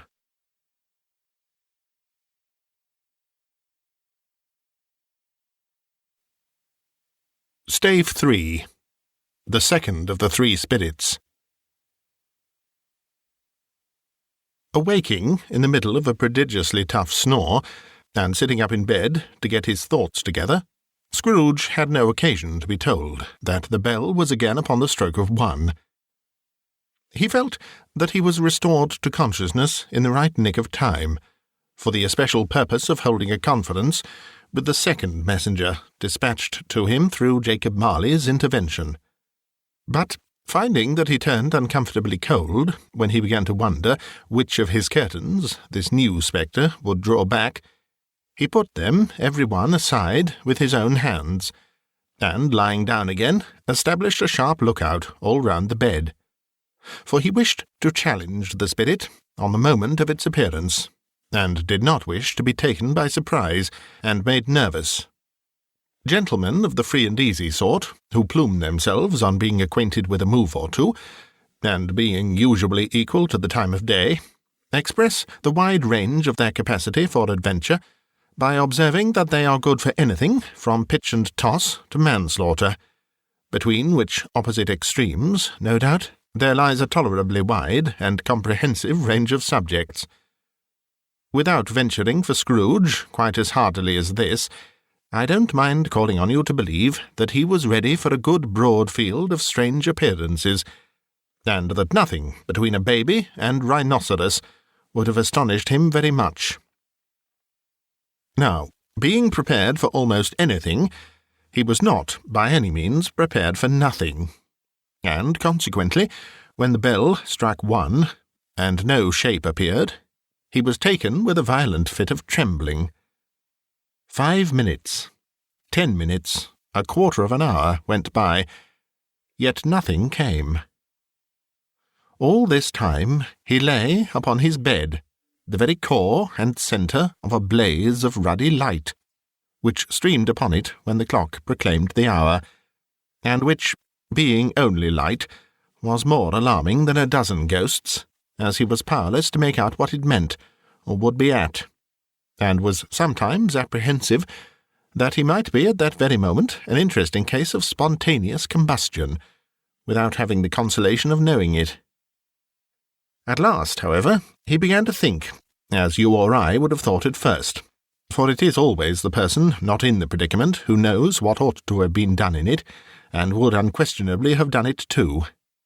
At last, I say, he began to think that the source and secret of this ghostly light might be in the adjoining room, from whence, on further tracing it, it seemed to shine. This idea taking full possession of his mind, he got up softly, and shuffled in his slippers to the door. The moment Scrooge's hand was on the lock, a strange voice called him by his name, and bade him enter. He obeyed. It was his own room, there was no doubt about that, but it had undergone a surprising transformation. The walls and ceiling were so hung with living green that it looked a perfect grove, from every part of which bright gleaming berries glistened. The crisp leaves of holly, mistletoe, and ivy reflected back the light, as if so many little mirrors had been scattered there, and such a mighty blaze went roaring up the chimney as that dull petrification of a hearth had never known in Scrooge's time, or Marley's, or for many and many a winter season gone. Heaped up on the floor, to form a kind of throne, were turkeys, geese, game, poultry, brawn, great joints of meat, sucking pigs, long wreaths of sausages, mince pies, plum puddings, barrels of oysters, red-hot chestnuts, cherry-cheeked apples, juicy oranges, luscious pears, immense twelfth cakes, and seething bowls of punch, that made the chamber dim with their delicious steam.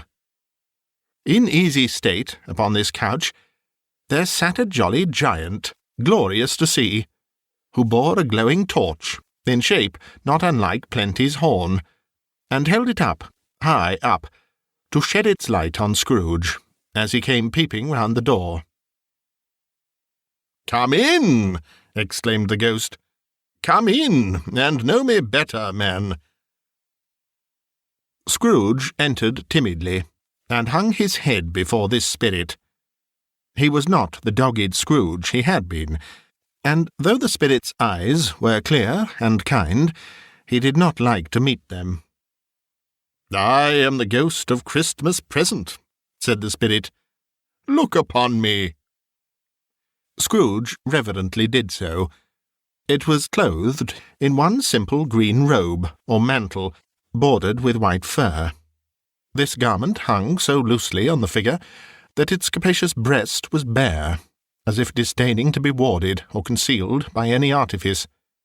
Its feet, observable beneath the ample folds of the garment, were also bare, and on its head it wore no other covering than a holly wreath, set here and there with shining icicles.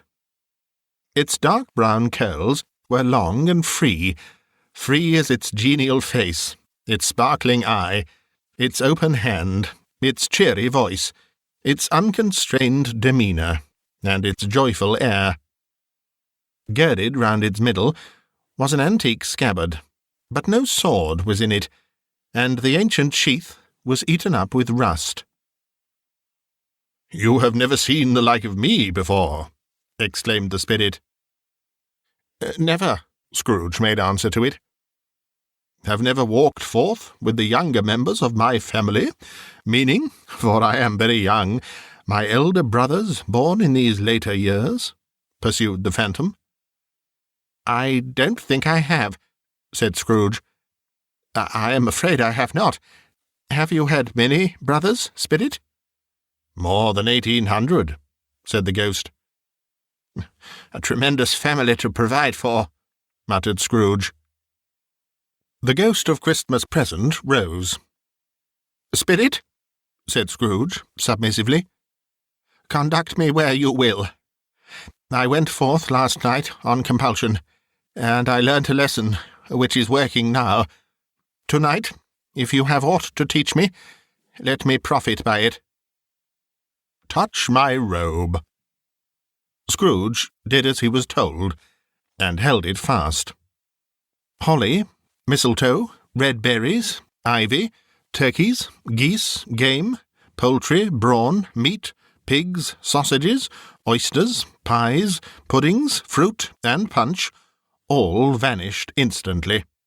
So did the room, the fire, the ruddy glow, the hour of night, and they stood in the city streets on Christmas morning, where, for the weather was severe, the people made a rough but brisk and not unpleasant kind of music in scraping the snow from the pavement in front of their dwellings, and from the tops of their houses, whence it was a mad delight to the boys to see it come plumping down into the road below, and splitting into artificial little snowstorms.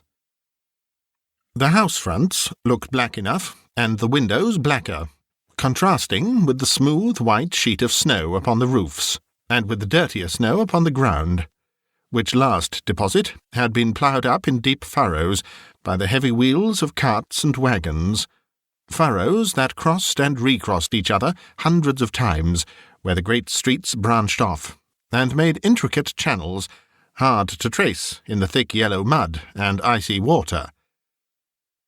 The sky was gloomy, and the shortest streets were choked up with a dingy mist, half thawed, half frozen, whose heavier particles descended in a shower of sooty atoms, as if all the chimneys in Great Britain had, by one consent, caught fire, and were blazing away to their dear hearts' content. There was nothing very cheerful in the climate or the town, and yet was there an air of cheerfulness abroad that the clearest summer air and brightest summer sun might have endeavoured to diffuse in vain. For the people who were shovelling away on the housetops were jovial and full of glee, calling out to one another from the parapets, and now and then exchanging a facetious snowball, better-natured missile far than many a wordy jest, laughing heartily if it went right, and not less heartily if it went wrong. The poulterers' shops were still half open, and the fruiterers were radiant in their glory. There were great, round, pot-bellied baskets of chestnuts, shaped like the waistcoats of jolly old gentlemen, lolling at the doors, and tumbling out into the street in their apoplectic opulence. There were ruddy, brown-faced, broad-girthed Spanish onions, shining in the fatness of their growth like Spanish friars, and winking from their shelves in wanton slyness at the girls as they went by, and glanced demurely at the hung-up mistletoe. There were pears and apples, clustered high in blooming pyramids, There were bunches of grapes, made, in the shopkeeper's benevolence, to dangle from conspicuous hooks, that people's mouths might water gratis as they passed. There were piles of filberts, mossy and brown, recalling, in their fragrance, ancient walks among the woods, and pleasant shufflings, ankle-deep through withered leaves. There were Norfolk biffins, squab and swarthy, setting off the yellow of the oranges and lemons, and, in the great compactness of their juicy persons, urgently entreating and beseeching to be carried home in paper bags, and eaten after dinner. The very gold and silver fish, set forth among these choice fruits in a bowl, though members of a dull and stagnant-blooded race, appeared to know that there was something going on, and to a fish went gasping round and round their little world in slow and passionless excitement. The grocers, oh, the grocers, nearly closed, with perhaps 2 shutters down, or 1, but through those gaps such glimpses. It was not alone that the scales descending on the counter made a merry sound, or that the twine and roller parted company so briskly, or that the canisters were rattled up and down like juggling tricks, or even that the blended scents of tea and coffee were so grateful to the nose, or even that the raisins were so plentiful and rare, the almonds so extremely white, the sticks of cinnamon so long and straight, the other spices so delicious, the candied fruits so caked and spotted with molten sugar as to make the coldest lookers-on feel faint and subsequently bilious. Nor was it that the figs were moist and pulpy, or that the French plums blushed in modest tartness from their highly decorated boxes, or that everything was good to eat and in its Christmas dress. But the customers were all so hurried and so eager in the hopeful promise of the day that they tumbled up against each other at the door, crashing their wicker baskets wildly, and left their purchases upon the counter, and came running back to fetch them, and committed hundreds of the like mistakes in the best humour possible, while the grocer and his people were so frank and fresh that the polished hearts with which they fastened their aprons behind might have been their own, worn outside for general inspection, and for Christmas doors to peck at, if they chose. But soon the steeples called good people all to church and chapel, and away they came, flocking through the streets in their best clothes, and with their gayest faces. And at the same time there emerged from scores of by-streets, lanes, and nameless turnings innumerable people, carrying their dinners to the bakers' shops. The sight of these poor revellers appeared to interest the spirit very much, for he stood with Scrooge beside him in a baker's doorway, and taking off the covers as their bearers passed, sprinkled incense on their dinners from his torch. And it was a very uncommon kind of torch, for once or twice, when there were angry words between some dinner-carriers who had jostled each other, he shed a few drops of water on them from it, and their good humour was restored directly. For, they said, it was a shame to quarrel upon Christmas Day. And so it was. God love it, so it was. In time the bells ceased, and the bakers were shut up, and yet there was a genial shadowing forth of all these dinners, and the progress of their cooking, in the thawed blotch of wet above each baker's oven, where the pavement smoked as if its stones were cooking too. "Is there a peculiar flavour in what you sprinkle from your torch?" asked Scrooge. "There is. My own." "Would it apply to any kind of dinner on this day?"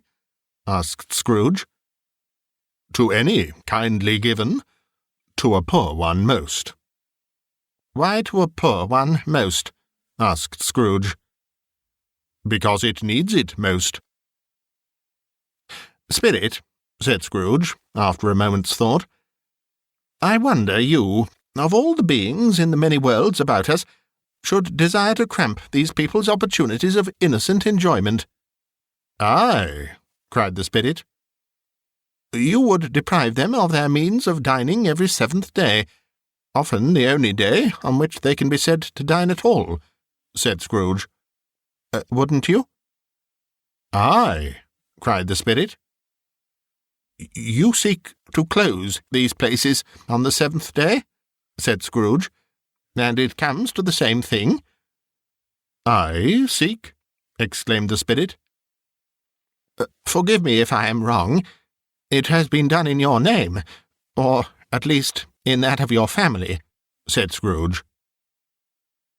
"There are some upon this earth of yours," returned the spirit, "who lay claim to know us, and who do their deeds of passion, pride, ill will, hatred, envy, bigotry, and selfishness, in our name, who are as strange to us and all our kith and kin as if they had never lived. Remember that, and charge their doings on themselves, not us." Scrooge promised that he would, and they went on, invisible as they had been before, into the suburbs of the town. It was a remarkable quality of the ghost, which Scrooge had observed at the baker's, that notwithstanding his gigantic size he could accommodate himself to any place with ease, and that he stood beneath a low roof quite as gracefully and like a supernatural creature as it was possible he could have done in any lofty hall. And perhaps it was the pleasure the good spirit had in showing off this power of his, or else it was his own kind, generous, hearty nature, and his sympathy with all poor men, that led him straight to Scrooge's clerk's. For there he went, and took Scrooge with him, holding to his robe, and on the threshold of the door the spirit smiled, and stopped to bless Bob Cratchit's dwelling with the sprinkling of his torch. Think of that! Bob had but 15 bob a week himself. He pocketed on Saturdays but 15 copies of his Christian name, and yet the ghost of Christmas present blessed his 4-roomed house. Then up rose Mrs. Cratchit, Cratchit's wife, dressed out but poorly in a twice-turned gown, but brave in ribbons, which are cheap and make a goodly show for 6pence. And she laid the cloth, assisted by Belinda Cratchit, second of her daughters, also brave in ribbons, while Master Peter Cratchit plunged a fork into the saucepan of potatoes, and, getting the corners of his monstrous shirt-collar, Bob's private property, conferred upon his son and heir, in honour of the day, into his mouth, rejoiced to find himself so gallantly attired, and yearned to show his linen in the fashionable parks. And now 2 smaller Cratchits, boy and girl, came tearing in, screaming that outside the baker's they had smelt the goose, and known it for their own, and, basking in luxurious thoughts of sage and onion, these young Cratchits danced about the table, and exalted Master Peter Cratchit to the skies, while he, not proud, although his collars nearly choked him, blew the fire until the slow potatoes, bubbling up, knocked loudly at the saucepan lid, to be let out and peeled. "What has ever got your precious father, then?" said Mrs. Cratchit. "And your brother, Tiny Tim? And Martha warn't as late last Christmas Day by half an hour." "Here's Martha, mother," said a girl, appearing as she spoke. "Here's Martha, mother," cried the 2 young Cratchits. "Hurrah! There's such a goose, Martha." "Why, bless your heart alive, my dear, how late you are," said Mrs. Cratchit, kissing her a dozen times, and taking off her shawl and bonnet for her with officious zeal. "We'd a deal of work to finish up last night," replied the girl, "and had to clear away this morning, mother." "Well, never mind so long as you are come," said Mrs. Cratchit. "Sit ye down before the fire, my dear, and have a warm, Lord bless ye." "No, no, there's father coming," cried the 2 young Cratchits, who were everywhere at once. "Hide, Martha, hide." So Martha hid herself, and in came little Bob, the father, with at least 3 feet of comforter, exclusive of the fringe, hanging down before him, and his threadbare clothes darned up and brushed to look seasonable, and Tiny Tim upon his shoulder. Alas for Tiny Tim! He bore a little crutch, and had his limbs supported by an iron frame. "Why, where's our Martha?" cried Bob Cratchit, looking round. "Not coming," said Mrs. Cratchit. "Not coming?" said Bob, with a sudden declension in his high spirits, for he had been Tim's blood horse all the way from church, and had come home rampant. Not coming upon Christmas Day? Martha didn't like to see him disappointed, if it were only in joke, so she came out prematurely from behind the closet door, and ran into his arms, while the two young Cratchits hustled Tiny Tim and bore him off into the wash-house, that he might hear the pudding singing in the copper. "And how did little Tim behave?" asked Mrs. Cratchit, when she had rallied Bob on his credulity, and Bob had hugged his daughter to his heart's content. "As good as gold," said Bob, "and better. Somehow he gets thoughtful, sitting by himself so much, and thinks the strangest things you ever heard. He told me, coming home, that he hoped the people saw him in the church, because he was a cripple, and it might be pleasant to them to remember upon Christmas Day who made lame beggars walk and blind men see." Bob's voice was tremulous when he told them this, and trembled more when he said that Tiny Tim was growing strong and hearty. His active little crutch was heard upon the floor, and back came Tiny Tim before another word was spoken, escorted by his brother and sister to his stool before the fire, and while Bob, turning up his cuffs, as if, poor fellow, they were capable of being made more shabby, compounded some hot mixture in a jug with gin and lemons, and stirred it round and round, and put it on the hob to simmer. Master Peter and the two ubiquitous young Cratchits went to fetch the goose, with which they soon returned in high procession. Such a bustle ensued that you might have thought a goose the rarest of all birds, a feathered phenomenon to which a black swan was a matter of course, and, in truth, it was something very like it in that house. Mrs. Cratchit made the gravy, ready beforehand in a little saucepan, hissing hot. Master Peter mashed the potatoes with incredible vigour. Miss Belinda sweetened up the apple sauce. Martha dusted the hot plates. Bob took Tiny Tim beside him in a tiny corner at the table. The two young Cratchits set chairs for everybody, not forgetting themselves, and mounting guard upon their posts, crammed spoons into their mouths, lest they should shriek for goose before their turn came to be helped. At last the dishes were set on, and grace was said. It was succeeded by a breathless pause, as Mrs. Cratchit, looking slowly all along the carving-knife, prepared to plunge it in the breast. But when she did, and when the long-expected gush of stuffing issued forth, one murmur of delight arose all round the board, and even Tiny Tim, excited by the two young Cratchits, beat on the table with the handle of his knife, and feebly cried, "Hurrah!" There never was such a goose. Bob said he didn't believe there ever was such a goose cooked. Its tenderness and flavour, size and cheapness were the themes of universal admiration. Eked out by apple sauce and mashed potatoes, it was a sufficient dinner for the whole family.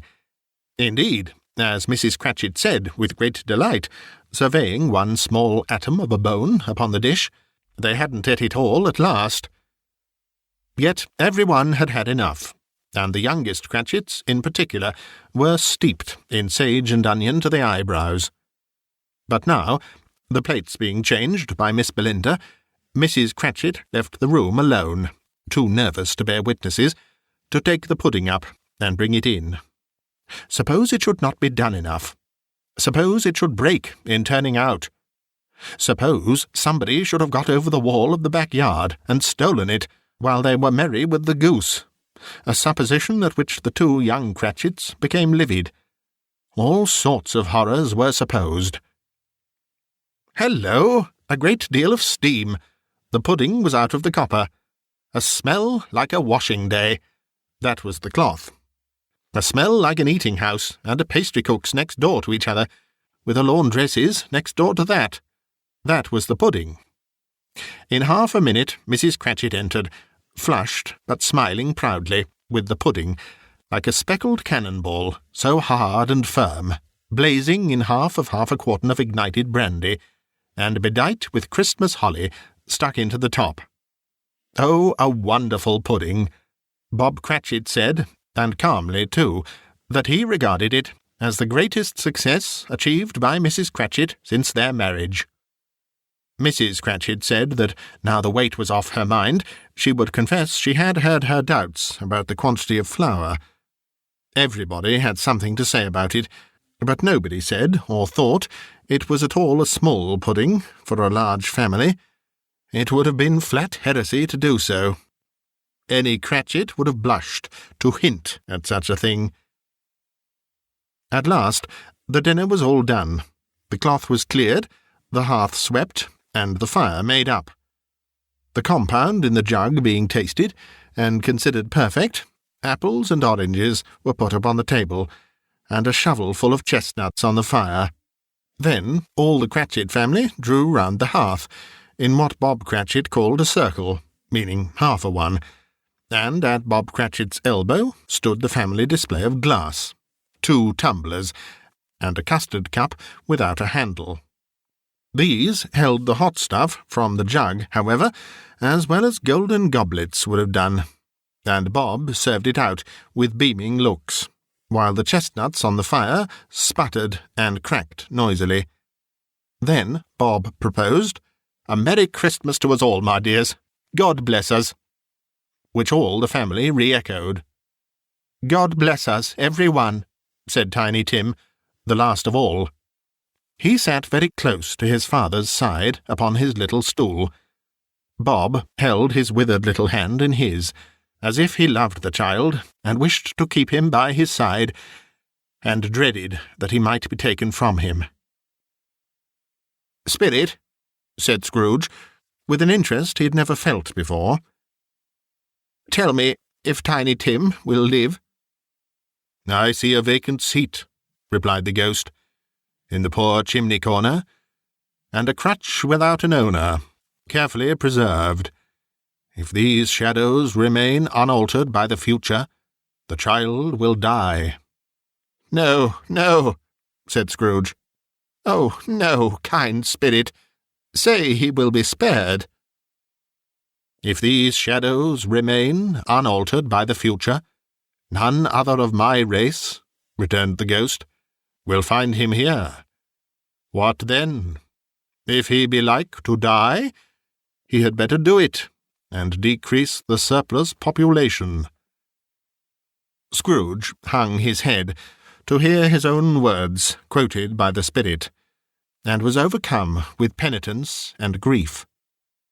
"Man," said the ghost, "if man you be in heart, not adamant, forbear that wicked cant until you have discovered what the surplus is, and where it is. Will you decide what men shall live, what men shall die? It may be that in the sight of heaven you are more worthless and less fit to live than millions like this poor man's child. O God, to hear the insect on the leaf pronouncing on the too much life among his hungry brothers in the dust." Scrooge bent before the ghost's rebuke, and, trembling, cast his eyes upon the ground. But he raised them speedily on hearing his own name. "Mr. Scrooge," said Bob. "I'll give you Mr. Scrooge, the founder of the feast." "The founder of the feast, indeed," cried Mrs. Cratchit, reddening. "I wish I had him here. I'd give him a piece of my mind to feast upon, and I hope he'd have a good appetite for it." "My dear," said Bob, "the children. Christmas Day." "It should be Christmas Day, I'm sure," said she, "on which one drinks the health of such an odious, stingy, hard, unfeeling man as Mr. Scrooge. You know he is, Robert. Nobody knows it better than you do, poor fellow." "My dear," was Bob's mild answer, "Christmas Day." "I'll drink his health for your sake and the day's," said Mrs. Cratchit. "Not for his. Long life to him. A Merry Christmas and a Happy New Year. He'll be very merry and very happy, I have no doubt." The children drank the toast after her. It was the first of their proceedings which had no heartiness. Tiny Tim drank it last of all, but he didn't care twopence for it. Scrooge was the ogre of the family. The mention of his name cast a dark shadow on the party, which was not dispelled for full 5 minutes. After it had passed away, they were 10 times merrier than before, from the mere relief of Scrooge the baleful being done with. Bob Cratchit told them how he had a situation in his eye for Master Peter, which would bring in, if obtained, full 5 and 6pence weekly. The 2 young Cratchits laughed tremendously at the idea of Peter's being a man of business, and Peter himself looked thoughtfully at the fire from between his collars, as if he were deliberating what particular investments he should favour when he came into the receipt of that bewildering income. Martha, who was a poor apprentice at a milliner's, then told them what kind of work she had to do, and how many hours she worked at a stretch, and how she meant to lie abed tomorrow morning for a good long rest, tomorrow being a holiday she passed at home. Also how she had seen a countess and a lord some days before, and how the lord was much about as tall as Peter, at which Peter pulled up his collars so high that you couldn't have seen his head if you had been there. All this time the chestnuts and the jug went round and round, and by they had a song about a lost child travelling in the snow from Tiny Tim, who had a plaintive little voice, and sang it very well indeed. There was nothing of high mark in this. They were not a handsome family. They were not well dressed. Their shoes were far from being waterproof. Their clothes were scanty, and Peter might have known, and very likely did, the inside of a pawnbroker's. But they were happy, grateful, pleased with one another, and contented with the time. And when they faded, and looked happier yet in the bright sprinklings of the spirit's torch at parting, Scrooge had his eye upon them, and especially on Tiny Tim, until the last. By this time it was getting dark, and snowing pretty heavily, and as Scrooge and the spirit went along the streets, the brightness of the roaring fires in kitchens, parlours, and all sorts of rooms was wonderful. Here the flickering of the blaze showed preparations for a cosy dinner, with hot plates baking through and through before the fire, and deep red curtains ready to be drawn to shut out cold and darkness. There all the children of the house were running out into the snow to meet their married sisters, brothers, cousins, uncles, aunts, and be the first to greet them. Here again were shadows on the window blind of guests assembling, and there a group of handsome girls, all hooded and fur-booted, and all chattering at once, tripped lightly off to some near neighbour's house, where, woe upon the single man who saw them enter, artful witches, well they knew it, in a glow.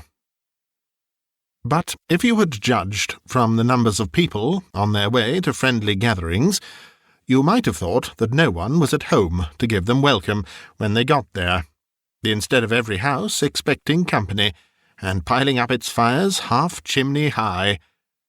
Blessings on it, how the ghost exulted, how it bared its breadth of breast, and opened its capacious palm, and floated on, outpouring, with a generous hand, its bright and harmless mirth on everything within its reach.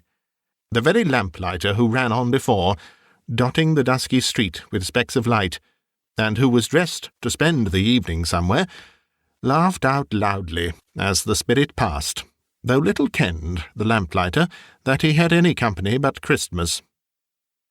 And now, without a word of warning from the ghost, they stood upon a bleak and desert moor, where monstrous masses of rude stone were cast about, as though it were the burial place of giants, and water spread itself wheresoever it listed, or would have done so, but for the frost that held it prisoner. And nothing grew but moss and furze, and coarse, rank grass. Down in the west the setting sun had left a streak of fiery red, which glared upon the desolation for an instant like a sullen eye, and frowning lower, lower yet, was lost in the thick gloom of darkest night. "What place is this?" asked Scrooge. "A place where miners live, who labour in the bowels of the earth," returned the spirit. "But they know me. See!" A light shone from the window of a hut, and swiftly they advanced towards it. Passing through the wall of mud and stone, they found a cheerful company assembled round a glowing fire. An old man and woman, with their children, and their children's children, and another generation beyond that, all decked out gaily in their holiday attire. The old man, in a voice that seldom rose above the howling of the wind upon the barren waste, was singing them a Christmas song. It had been a very old song when he was a boy, and from time to time they all joined in the chorus. So surely as they raised their voices, the old man got quite blithe and loud, and so surely as they stopped, his vigour sank again. The spirit did not tarry here, but bade Scrooge hold his robe, and passing on above the moor, sped whither? Not to see. To see. To Scrooge's horror, looking back, he saw the last of the land, a frightful range of rocks behind them, and his ears were deafened by the thundering of water, as it rolled and roared and raged among the dreadful caverns it had worn, and fiercely tried to undermine the earth. Built upon a dismal reef of sunken rocks, some league or so from shore, on which the waters chafed and dashed the wild year through, there stood a solitary lighthouse.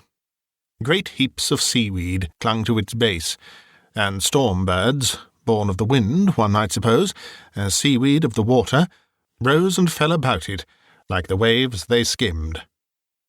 But even here, two men who watched the light had made a fire, that through the loophole in the thick stone wall shed out a ray of brightness on the awful sea.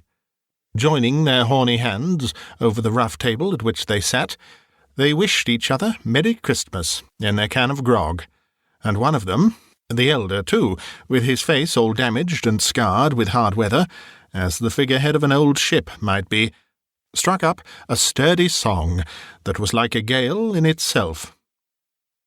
Again the ghost sped on, above the black and heaving sea.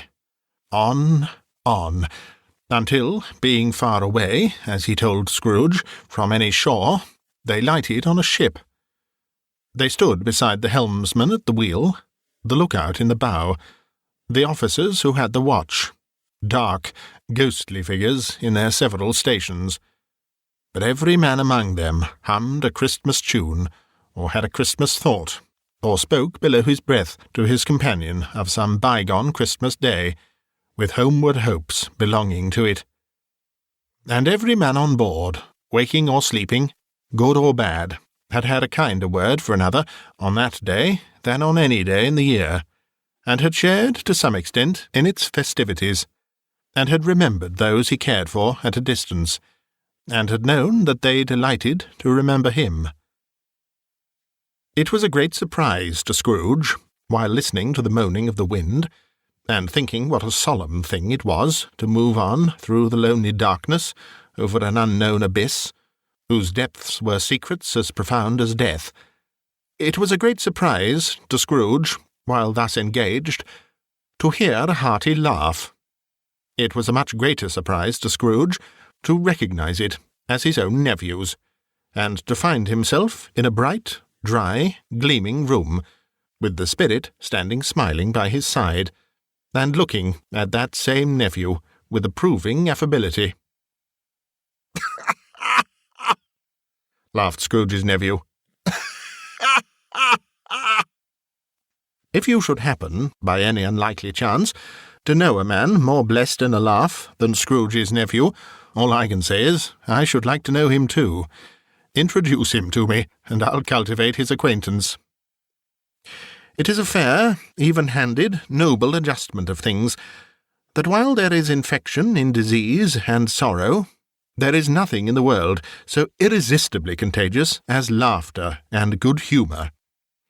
When Scrooge's nephew laughed in this way, holding his sides, rolling his head, and twisting his face into the most extravagant contortions, Scrooge's niece, by marriage, laughed as heartily as he, and their assembled friends, being not a bit behindhand, roared out lustily, "Ha, ha, ha, ha! He said that Christmas was a humbug, as I live," cried Scrooge's nephew. "He believed it, too." "More shame for him, Fred," said Scrooge's niece, indignantly. "Bless those women. They never do anything by halves. They are always in earnest." She was very pretty, exceedingly pretty, with a dimpled, surprised-looking, capital face, a ripe little mouth that seemed made to be kissed, as no doubt it was, all kinds of good little dots about her chin that melted into one another when she laughed, and the sunniest pair of eyes you ever saw in any little creature's head. Altogether, she was what you would have called provoking, you know, but satisfactory, too. Oh, perfectly satisfactory. "He's a comical old fellow," said Scrooge's nephew. "That's the truth, and not so pleasant as he might be. However, his offences carry their own punishment, and I have nothing to say against him." "I'm sure he is very rich, Fred," hinted Scrooge's niece. "At least, you always tell me so." "What of that, my dear?" said Scrooge's nephew. "His wealth is of no use to him. He don't do any good with it. He don't make himself comfortable with it. He hasn't the satisfaction of thinking that he is ever going to benefit us with it." "I have no patience with him," observed Scrooge's niece. Scrooge's niece's sisters, and all the other ladies, expressed the same opinion. "Oh, I have," said Scrooge's nephew. "I'm sorry for him. I couldn't be angry with him if I tried. Who suffers by his ill whims? Himself, always. Here he takes it into his head to dislike us, and he won't come and dine with us. What's the consequence? He don't lose much of a dinner." "Indeed, I think he loses a very good dinner," interrupted Scrooge's niece. Everybody else said the same, and they must be allowed to have been competent judges, because they had just had dinner, and, with the dessert upon the table, were clustered round a fire by lamplight. "Well, I'm very glad to hear it," said Scrooge's nephew, "because I haven't great faith in these young housekeepers. What do you say, Topper?" Topper had clearly got his eye upon one of Scrooge's niece's sisters, for he answered that a bachelor was a wretched outcast who had no right to express an opinion on the subject, whereat Scrooge's niece's sister, the plump one with the lace tucker, not the one with the roses, blushed. "Do go on, Fred," said Scrooge's niece, clapping her hands. "He never finishes what he begins to say. He is such a ridiculous fellow." Scrooge's nephew revelled in another laugh, and, as it was impossible to keep the infection off, though the plump sister tried hard to do it with aromatic vinegar, his example was unanimously followed. "I was only going to say," said Scrooge's nephew, "that the consequence of his taking a dislike to us, and not making merry with us, is, as I think, that he loses some pleasant moments, which could do him no harm. I am sure he loses pleasanter companions than he can find in his own thoughts, either in his mouldy old office or his dusty chambers. I mean to give him the same chance every year, whether he likes it or not, for I pity him. He may rail at Christmas till he dies, but he can't help thinking better of it. I defy him, if he finds me going there in good temper year after year, and saying, 'Uncle Scrooge, how are you?' If it only puts him in the vein to leave his poor clerk £50, that's something. And I think I shook him yesterday." It was their turn to laugh now, at the notion of his shaking Scrooge. But being thoroughly good-natured, and not much caring what they laughed at, so that they laughed at any rate, he encouraged them in their merriment, and passed the bottle joyously. After tea they had some music, for they were a musical family, and knew what they were about when they sang a glee or catch, I can assure you. especially Topper, who could growl away in the bass like a good one, and never swell the large veins in his forehead, or get red in the face over it. Scrooge's niece played well upon the harp, and played, among other tunes, a simple little air, a mere nothing, you might learn to whistle it in 2 minutes, which had been familiar to the child who fetched Scrooge from the boarding-school, as he had been reminded by the ghost of Christmas past. When this strain of music sounded, all the things that ghost had shown him came upon his mind. He softened more and more, and thought that, if he could have listened to it often, years ago, he might have cultivated the kindnesses of life for his own happiness, with his own hands, without resorting to the sexton's spade that buried Jacob Marley. But they didn't devote the whole evening to music. After a while they played at forfeits, for it is good to be children sometimes, and never better than at Christmas, when its mighty founder was a child himself. Stop! There was first a game at blind man's buff. Of course there was. And I no more believe Topper was really blind than I believe he had eyes in his boots. My opinion is that it was a done thing between him and Scrooge's nephew, and that the ghost of Christmas present knew it.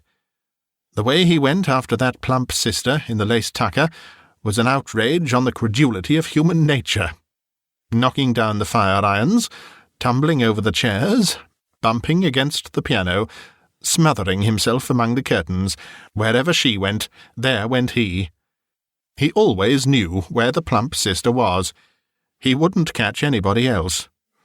If you had fallen up against him, as some of them did, on purpose, he would have made a feint of endeavouring to seize you, which would have been an affront to your understanding, and would instantly have sidled off in the direction of the plump sister. She often cried out that it wasn't fair, and it really was not. But when at last he caught her, when, in spite of all her silken rustlings and her rapid flutterings past him, he got her into a corner whence there was no escape, then his conduct was the most execrable. For his pretending not to know her, his pretending that it was necessary to touch her head-dress, and further to assure himself of her identity by pressing a certain ring upon her finger, and a certain chain about her neck, was vile, monstrous. No doubt she told him her opinion of it, when, another blind man being in office, they were so very confidential together behind the curtains. Scrooge's niece was not one of the blind man's buff party, but was made comfortable with a large chair and a footstool in a snug corner, where the ghost and Scrooge were close behind her. But she joined in the forfeits, and loved her love to admiration with all the letters of the alphabet. Likewise, at the game of how, when, and where, she was very great, and, to the secret joy of Scrooge's nephew, beat her sisters hollow, though they were sharp girls too, as Topper could have told you. There might have been 20 people there, young and old, but they all played, and so did Scrooge, for wholly forgetting, in the interest he had in what was going on, that his voice made no sound in their ears, he sometimes came out with his guess quite loud, and very often guessed quite right too, for the sharpest needle, best Whitechapel, warranted not to cut in the eye, was not sharper than Scrooge, blunt as he took it in his head to be. The ghost was greatly pleased to find him in this mood, and looked upon him with such favour that he begged, like a boy, to be allowed to stay until the guests departed. But this, the spirit said, could not be done. "Here is a new game," said Scrooge. "1 half-hour, spirit, only one." It was a game called Yes and No, where Scrooge's nephew had to think of something, and the rest must find out what, he only answering to their questions yes or no, as the case was. The brisk fire of questioning to which he was exposed elicited from him that he was thinking of an animal, a live animal, rather a disagreeable animal, a savage animal, an animal that growled and grunted sometimes, and talked sometimes, and lived in London, and walked about the streets, and wasn't made a show of, and wasn't led by anybody, and didn't live in a menagerie, and was never killed in a market, and was not a horse, or an ass, or a cow, or a bull, or a tiger, or a dog, or a pig, or a cat, or a bear. At every fresh question that was put to him, this nephew burst into a fresh roar of laughter, and was so inexpressibly tickled that he was obliged to get up off the sofa and stamp. At last, the plump sister, falling into a similar state, cried out, "I have found it out! I know what it is, Fred! I know what it is!" "What is it?" cried Fred. "It's your Uncle Scrooge!" Which it certainly was. Admiration was the universal sentiment, though some objected that the reply to "Is it a bear?" ought to have been yes, inasmuch as an answer in the negative was sufficient to have diverted their thoughts from Mr. Scrooge, supposing that they had ever had any tendency that way. "He has given us plenty of merriment, I am sure," said Fred, "and it would be ungrateful not to drink his health. Here is a glass of mulled wine ready to our hand at the moment, and I say, Uncle Scrooge." "Well, Uncle Scrooge," they cried. "A Merry Christmas and a Happy New Year to the old man, whatever he is," said Scrooge's nephew. "He wouldn't take it from me, but may he have it nevertheless. Uncle Scrooge." Uncle Scrooge had imperceptibly become so gay and light of heart that he would have pledged the unconscious company in return, and thanked them in an inaudible speech, if the ghost had given him time. But the whole scene passed off in the breath of the last word spoken by his nephew, and he and the spirit were again upon their travels. Much they saw, and far they went, and many homes they visited, but always with a happy end. The spirit stood beside sick beds, and they were cheerful, on foreign lands, and they were close at home, by struggling men, and they were patient in their greater hope, by poverty, and it was rich. In almshouse, hospital, and jail, in misery's every refuge, where vain man, in his little brief authority, had not made fast the door, and barred the spirit out, he left his blessing, and taught Scrooge his precepts. It was a long night, if it were only a night, but Scrooge had his doubts of this, because the Christmas holidays appeared to be condensed into the space of time they passed together. It was strange, too, that while Scrooge remained unaltered in his outward form, the ghost grew older, clearly older. Scrooge had observed this change, but never spoke of it, until they left a children's 12th night party, when, looking at the spirit as they stood together in an open place, he noticed that its hair was grey. "Are spirits' lives so short?" asked Scrooge. "My life upon this globe is very brief," replied the ghost. "It ends tonight." "Tonight?" cried Scrooge. "Tonight at midnight. Hark, the time is drawing near." The chimes were ringing the 11:15 at that moment. "Forgive me if I am not justified in what I ask," said Scrooge, looking intently at the spirit's robe. "But I see something strange, and not belonging to yourself, protruding from your skirts. Is it a foot or a claw?" "It might be a claw, for the flesh there is upon it," was the spirit's sorrowful reply. "Look here." From the foldings of its robe it brought 2 children, wretched, abject, frightful, hideous, miserable. They knelt down at its feet, and clung upon the outside of its garment. "Oh, man, look here! Look, look, down here!" exclaimed the ghost. They were a boy and girl, yellow, meagre, ragged, scowling, wolfish, but prostrate too, in their humility. Where graceful youth should have filled their features out, and touched them with its freshest tints, a stale and shrivelled hand, like that of age, had pinched and twisted them, and pulled them into shreds. Where angels might have sat enthroned, devils lurked, and glared out menacing. No change, no degradation, no perversion of humanity in any grade through all the mysteries of wonderful creation has monsters half so horrible and dread.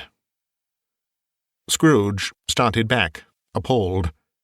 Having them shown to him in this way, he tried to say they were fine children, but the words choked themselves, rather than be parties to a lie of such enormous magnitude.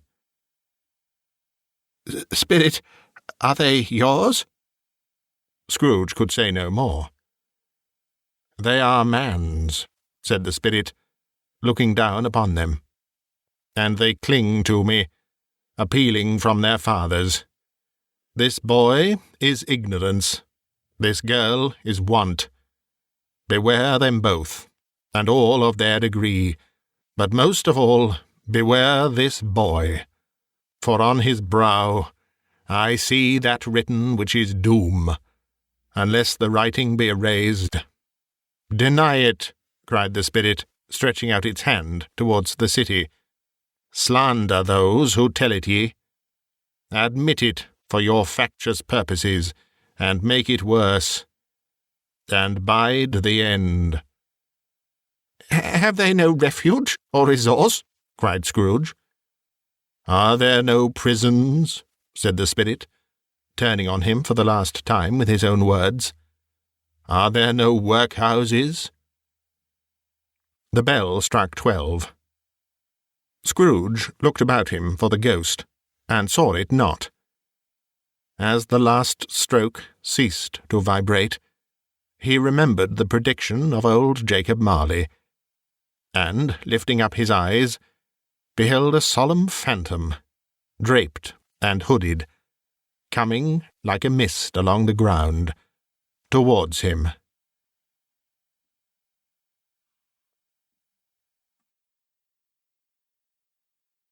Stave V, the last of the spirits. The phantom slowly, gravely, silently approached. When it came near him, Scrooge bent down upon his knee, for in the very air through which this spirit moved, it seemed to scatter gloom and mystery. It was shrouded in a deep black garment, which concealed its head, its face, its form, and left nothing of it visible, save one outstretched hand. But for this, it would have been difficult to detach its figure from the night, and separate it from the darkness by which it was surrounded. He felt that it was tall and stately when it came beside him, and that its mysterious presence filled him with a solemn dread. He knew no more, for the spirit neither spoke nor moved. "I am in the presence of the ghost of Christmas yet to come," said Scrooge. The spirit answered not, but pointed onward with its hand.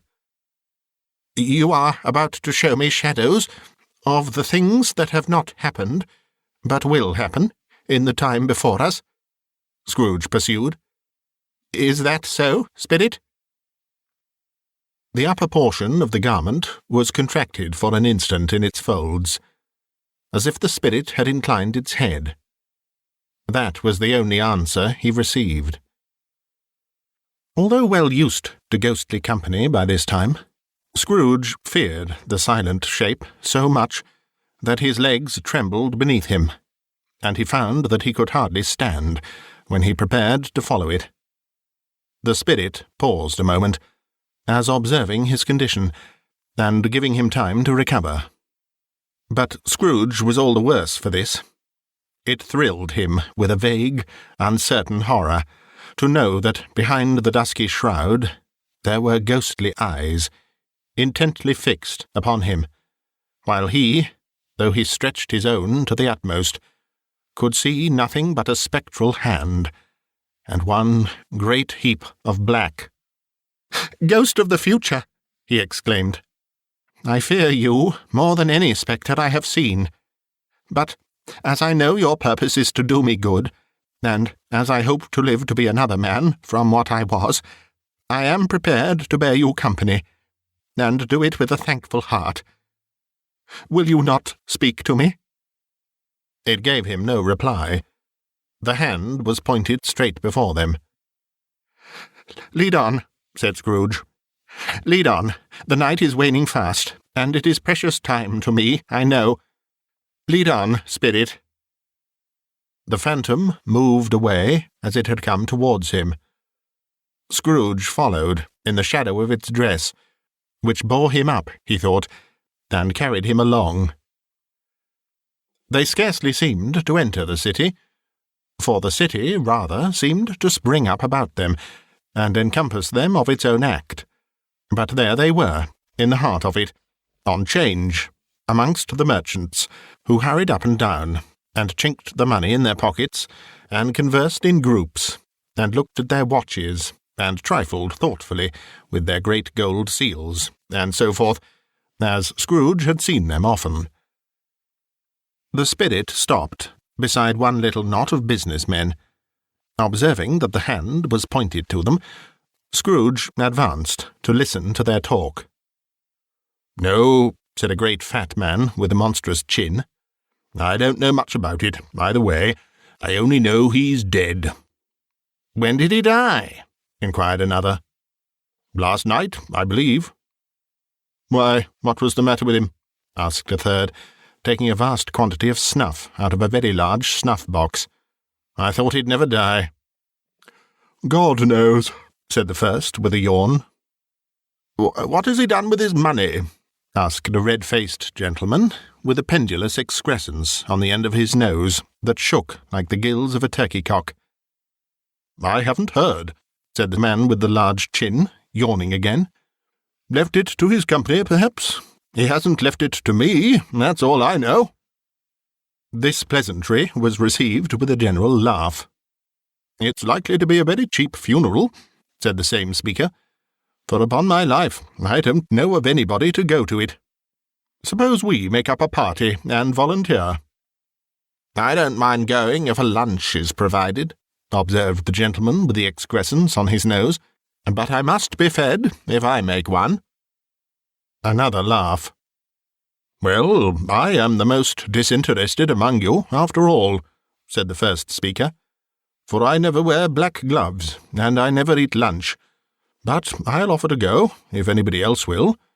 When I come to think of it, I'm not at all sure that I wasn't his most particular friend, for we used to stop and speak whenever we met. Bye-bye." Speakers and listeners strolled away, and mixed with other groups. Scrooge knew the men, and looked towards the spirit for an explanation. The phantom glided on into a street. Its finger pointed to two persons meeting. Scrooge listened again, thinking that the explanation might lie here. He knew these men also perfectly. They were men of business, very wealthy, and of great importance. He had made a point always of standing well in their esteem, in a business point of view, that is, strictly in a business point of view. "How are you?" said one. "How are you?" returned the other. "Well," said the first, "Old Scratch has got his own at last, eh?" "So I'm told," returned the second. "Cold, isn't it?" "Seasonable for Christmas time. You're not a skater, I suppose?" No, something else to think of. Good morning." Not another word. That was their meeting, their conversation, and their parting.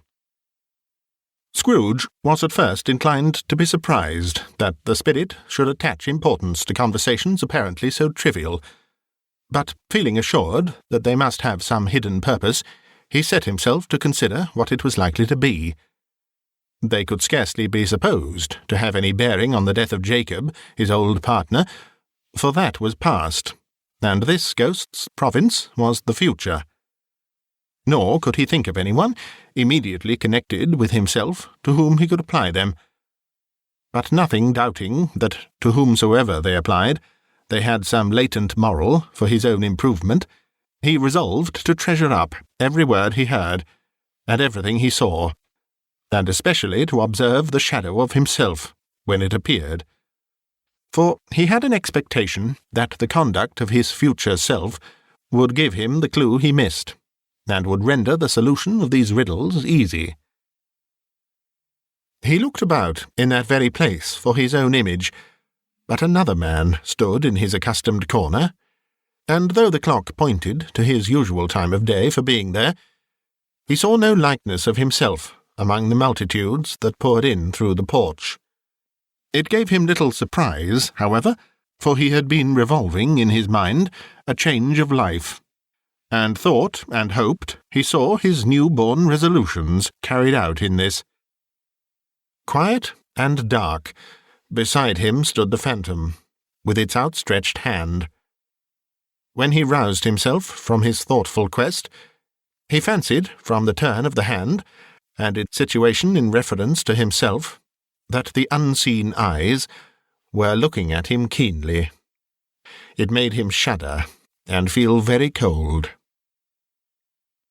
They left the busy scene and went into an obscure part of the town, where Scrooge had never penetrated before, although he recognized its situation and its bad repute. The ways were foul and narrow, the shops and houses wretched, the people half naked, drunken, slipshod, ugly. Alleys and archways, like so many cesspools, disgorged their offences of smell and dirt and life upon the straggling streets, and the whole quarter reeked with crime, with filth and misery. Far in this den of infamous resort, there was a low-browed, beetling shop, below a penthouse roof, where iron, old rags, bottles, bones, and greasy offal were bought. Upon the floor within were piled up heaps of rusty keys, nails, chains, hinges, files, scales, weights, and refuse iron of all kinds.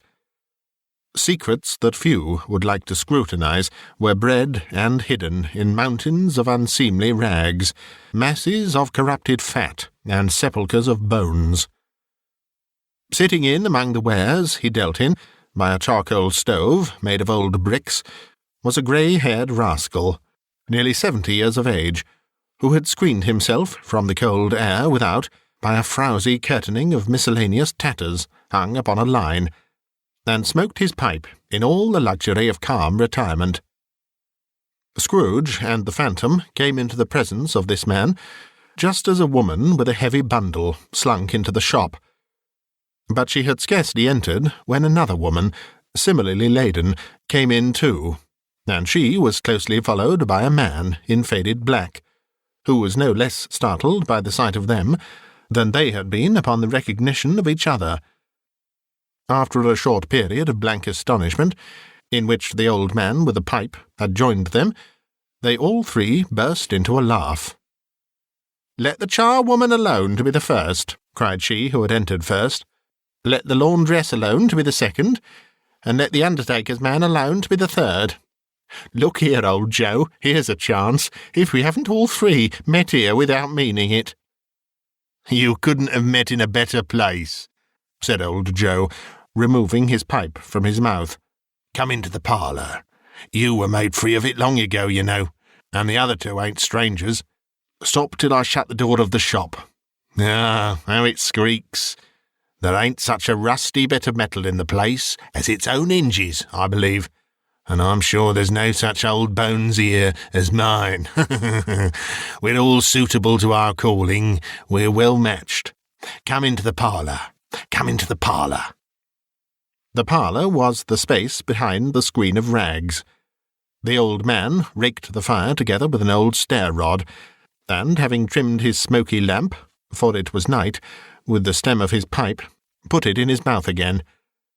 While he did this, the woman who had already spoken threw her bundle on the floor, and sat down in a flaunting manner on a stool, crossing her elbows on her knees, and looking with a bold defiance at the other two.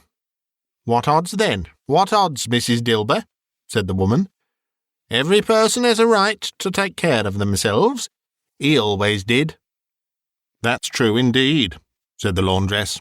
"No man more so." "Why, then, don't stand staring as if you was afraid, woman. Who's the wiser? We're not going to pick holes in each other's coats, I suppose?" "No, indeed," said Mrs. Dilber and the man together. "We should hope not." "Very well, then," cried the woman. "That's enough. Who's the worse for the loss of a few things like these? Not a dead man, I suppose?" "No, indeed," said Mrs. Dilber, laughing. "If he wanted to keep 'em after he was dead, a wicked old screw," pursued the woman, "why wasn't he natural in his lifetime? If he had been, he'd have had somebody to look after him when he was struck with death, instead of lying gasping out his last there, alone by himself." "It's the truest word that ever was spoke," said Mrs. Dilber. "It's a judgment on him." "I wish it was a little heavier judgment," replied the woman. "And it should have been, you may depend upon it, if I could have laid my hands on anything else. Open that bundle, old Joe, and let me know the value of it. Speak out plain. I'm not afraid to be the first, nor afraid for them to see it. We knew pretty well that we were helping ourselves before we met here, I believe. It's no sin. Open the bundle, Joe." But the gallantry of her friends would not allow of this, and the man in faded black, mounting the breach first, produced his plunder. It was not extensive. A seal or two, a pencil case, a pair of sleeve buttons, and a brooch of no great value were all. They were severally examined and appraised by old Joe, who chalked the sums he was disposed to give for each upon the wall, and added them up into a total when he found there was nothing more to come. "That's your account," said Joe, "and I wouldn't give another sixpence if I was to be boiled for not doing it. Who's next?" Mrs. Dilber was next. Sheets and towels, a little wearing apparel, 2 old-fashioned silver teaspoons, a pair of sugar tongs, and a few boots. Her account was stated on the wall in the same manner. "I always give too much to ladies. It's a weakness of mine, and that's the way I ruin myself," said old Joe. "That's your account. If you asked me for another penny, and made it an open question, I'd repent of being so liberal, and knock off half a crown." "And now undo my bundle, Joe," said the first woman. Joe went down on his knees for the greater convenience of opening it, and, having unfastened a great many knots, dragged out a large and heavy roll of some dark stuff. "What do you call this?" said Joe. "Bed curtains?" "Ah," returned the woman, laughing and leaning forward on her crossed arms. "Bed curtains." "You don't mean to say you took 'em down, rings and all, with him lying there?" said Joe.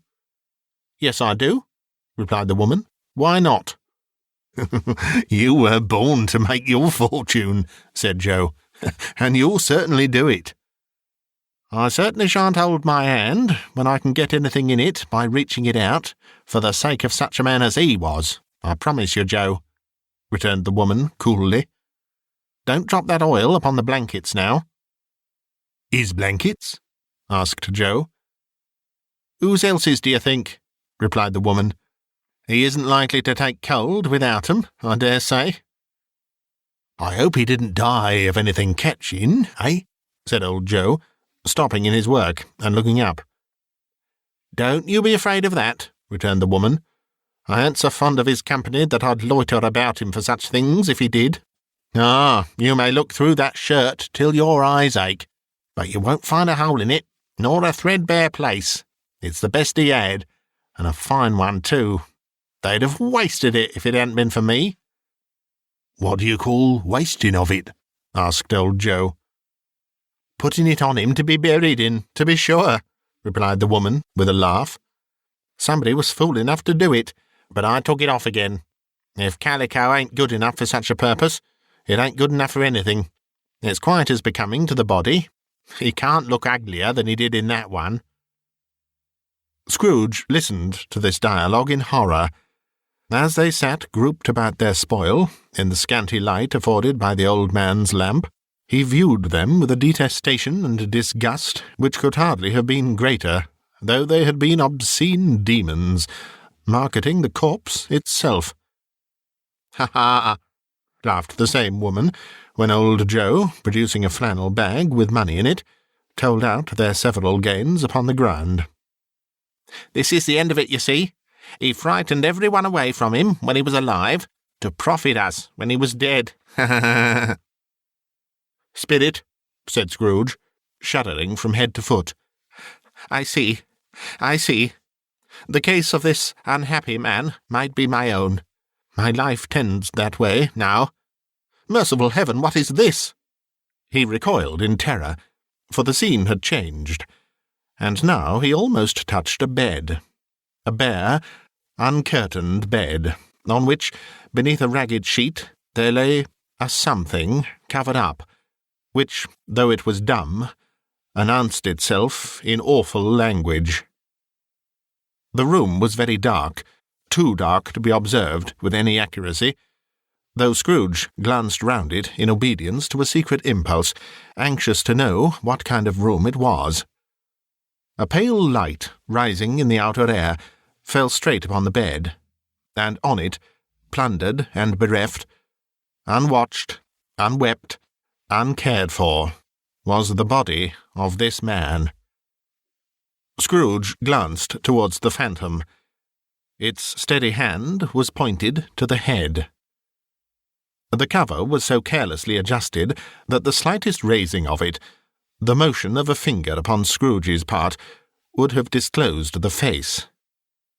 He thought of it, felt how easy it would be to do, and longed to do it, but had no more power to withdraw the veil than to dismiss the spectre at his side. "O cold, cold, rigid, dreadful death, set up thine altar here, and dress it with such terrors as thou hast at thy command, for this is thy dominion.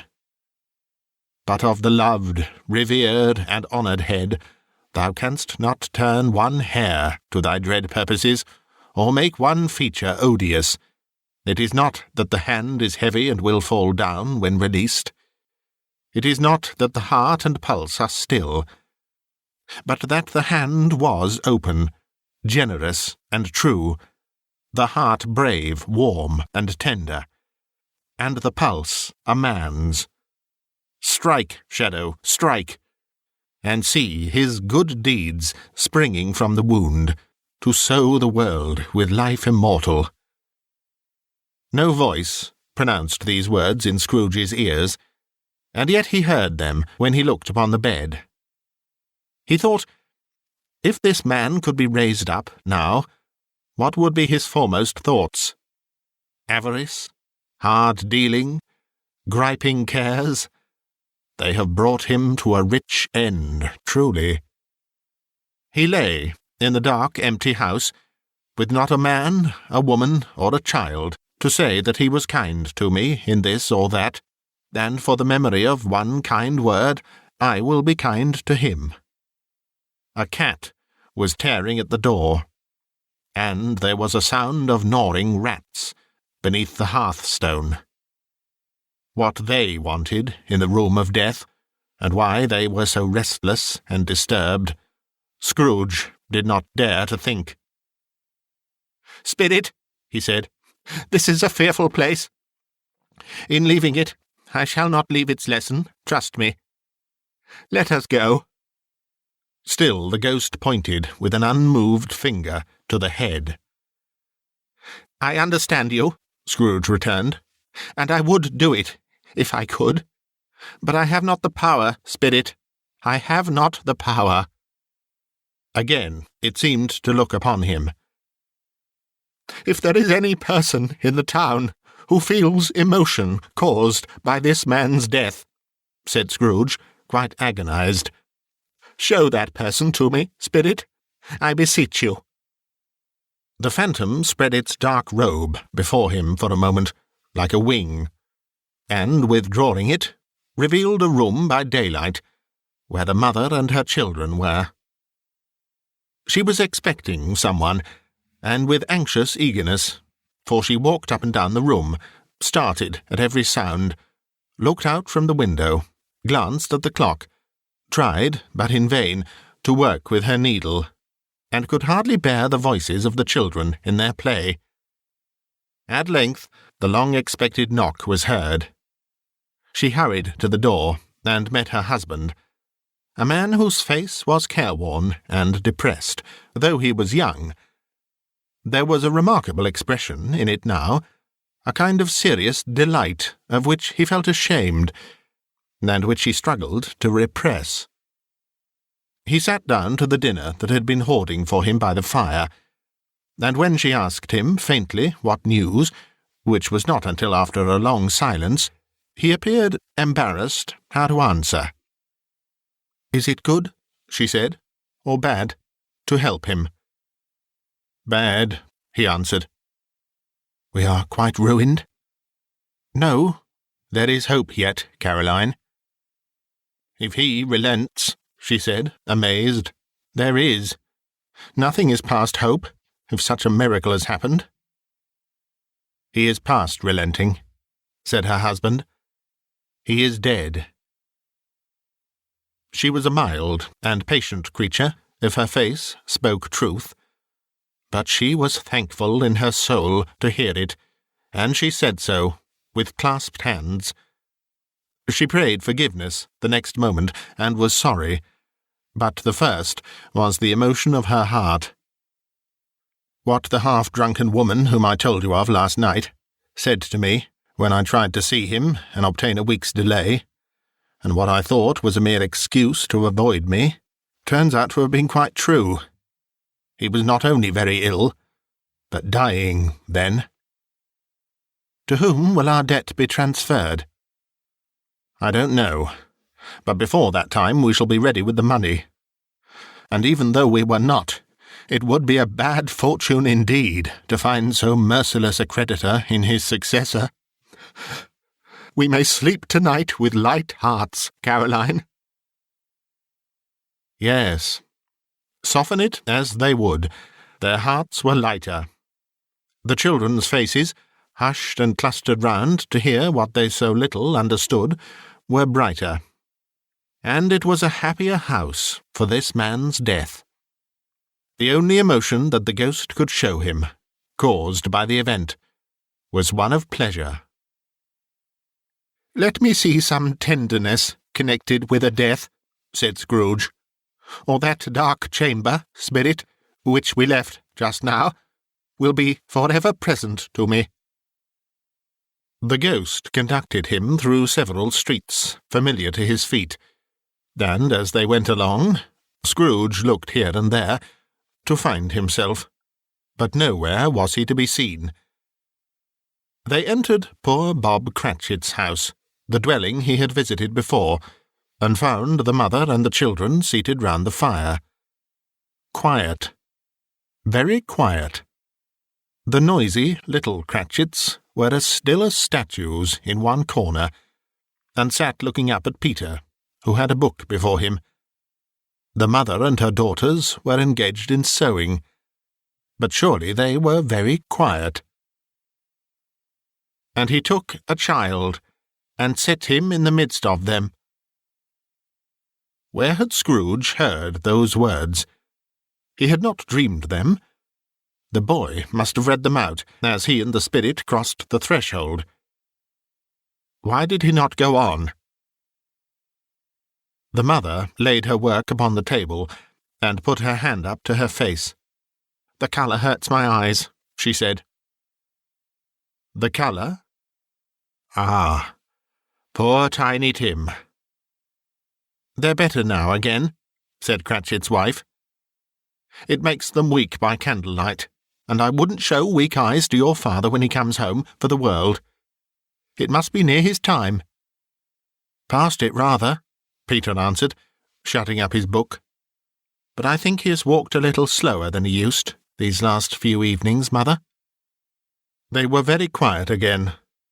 At last she said, and in a steady, cheerful voice, that only faltered once, "I have known him walk with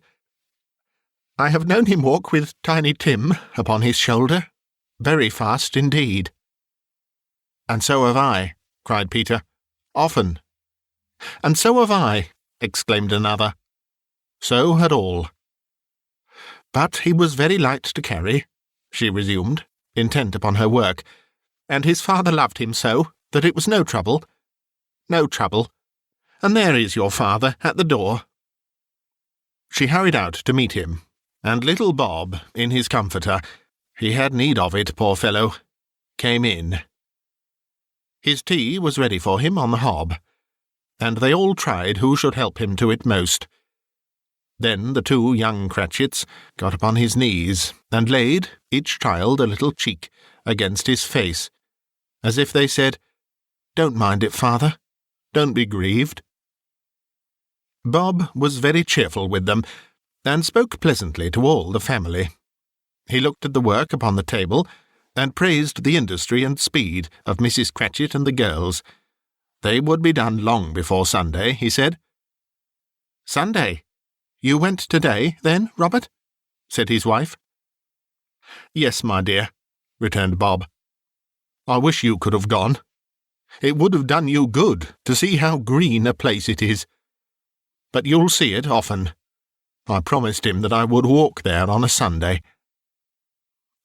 "My little child," cried Bob. "My little child." He broke down all at once. He couldn't help it. If he could have helped it, he and his child would have been farther apart, perhaps, than they were. He left the room, and went upstairs into the room above, which was lighted cheerfully and hung with Christmas. There was a chair set close beside the child, and there were signs of someone having been there lately. Poor Bob sat down in it, and when he had thought a little, and composed himself, he kissed the little face. He was reconciled to what had happened, and went down again quite happy. They drew about the fire and talked, the girls and mother working still. Bob told them of the extraordinary kindness of Mr. Scrooge's nephew, whom he had scarcely seen but once, and who, meeting him in the street that day, and seeing that he looked just a little down, you know, said Bob, inquired what had happened to distress him. "On which," said Bob, "for he is the pleasantest-spoken gentleman you ever heard, I told him. 'I am heartily sorry for it, Mr. Cratchit,' he said, 'and heartily sorry for your good wife.' By the by, how he ever knew that, I don't know." "Knew what, my dear?" "Why, that you were a good wife," replied Bob. "Everybody knows that," said Peter. "Very well observed, my boy," cried Bob. "I hope they do." "Heartily sorry," he said, "for your good wife. If I can be of service to you in any way," he said, giving me his card, "that's where I live. Pray come to me." "Now, it wasn't," cried Bob, "for the sake of anything he might be able to do for us, so much as for his kind way, that this was quite delightful. It really seemed as if he had known our Tiny Tim, and felt with us." "I'm sure he's a good soul," said Mrs. Cratchit. "You would be surer of it, my dear," returned Bob, "if you saw and spoke to him. I shouldn't be at all surprised, mark what I say, if he got Peter a better situation." "Only hear that, Peter," said Mrs. Cratchit. "And then," cried one of the girls, "Peter will be keeping company with someone, and setting up for himself." "Get along with you," retorted Peter, grinning. "It's just as likely as not," said Bob. "One of these days, though there's plenty of time for that, my dear. But however and whenever we part from one another, I'm sure we shall none of us forget poor Tiny Tim, shall we? Or this first parting that there was among us." "Never, father," cried they all. "And I know," said Bob, "I know, my dears, that when we recollect how patient and how mild he was, although he was a little child, we shall not quarrel easily among ourselves, and forget poor Tiny Tim in doing it." "No, never, father," they all cried again. "I am very happy," said little Bob. "I am very happy." Mrs. Cratchit kissed him, his daughters kissed him, the two young Cratchits kissed him, and Peter and himself shook hands. Spirit of Tiny Tim, thy childish essence was from God. "Spectre," said Scrooge, "something informs me that our parting moment is at hand. I know it, but I know not how. Tell me what man that was whom we saw lying dead." The ghost of Christmas yet to come conveyed him as before, though at a different time, he thought. Indeed, there seemed no order in these latter visions, save that they were in the future, into the resorts of business men, but showed him not himself. Indeed, the spirit did not stay for anything, but went straight on, as to the end just now desired, until besought by Scrooge to tarry for a moment. "This court," said Scrooge, "through which we hurry now, is where my place of occupation is, and has been for a length of time. I see the house. Let me behold what I shall be in days to come." The spirit stopped. The hand was pointed elsewhere. "The house is yonder," Scrooge exclaimed. "Why do you point away?" The inexorable finger underwent no change. Scrooge hastened to the window of his office and looked in. It was an office still, but not his. The furniture was not the same, and the figure in the chair was not himself. The phantom pointed as before. He joined it once again, and, wondering why and whither he had gone, accompanied it, until they reached an iron gate. He paused to look round before entering. A churchyard. Here, then, the wretched man, whose name he had now to learn, lay underneath the ground. It was a worthy place, walled in by houses, overrun by grass and weeds, the growth of vegetation's death, not life, choked up with too much burying, fat with repleted appetite. A worthy place. The spirit stood among the graves, and pointed down to one. He advanced towards it, trembling. The phantom was exactly as it had been, but he dreaded that he saw new meaning in its solemn shape. "Before I draw nearer to that stone to which you point," said Scrooge, "answer me one question. Are these the shadows of the things that will be, or are they shadows of things that may be only?"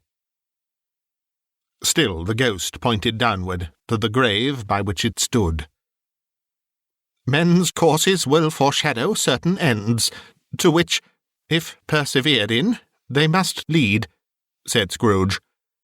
"But if the courses be departed from, the ends will change. Say it is thus with what you show me." The spirit was immovable as ever.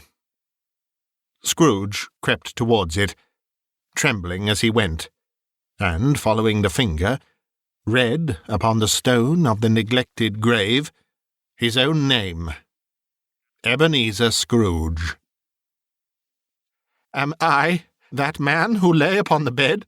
he cried upon his knees.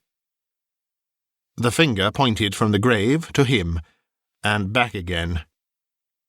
"No, spirit! Oh, no! No!" The finger still was there. "Spirit!" he cried, tight clutching at its robe. "Hear me! I am not the man I was. I will not be the man I must have been but for this intercourse. Why show me this, if I am past all hope?" For the first time, the hand appeared to shake. "Good spirit," he pursued, as down upon the ground he fell before it, "your nature intercedes for me, and pities me. Assure me that I yet may change these shadows you have shown me, by an altered life." The kind hand trembled. "I will honour Christmas in my heart, and try to keep it all the year. I will live in the past, the present, and the future. The spirits of all three shall strive within me. I will not shut out the lessons that they teach. Oh, tell me that I may sponge away the writing on this stone." In his agony he caught the spectral hand. It sought to free itself, but he was strong in his entreaty, and detained it. The spirit, stronger yet, repulsed him.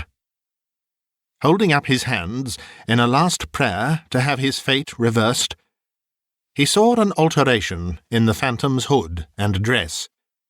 It shrunk, collapsed, and dwindled down into a bedpost.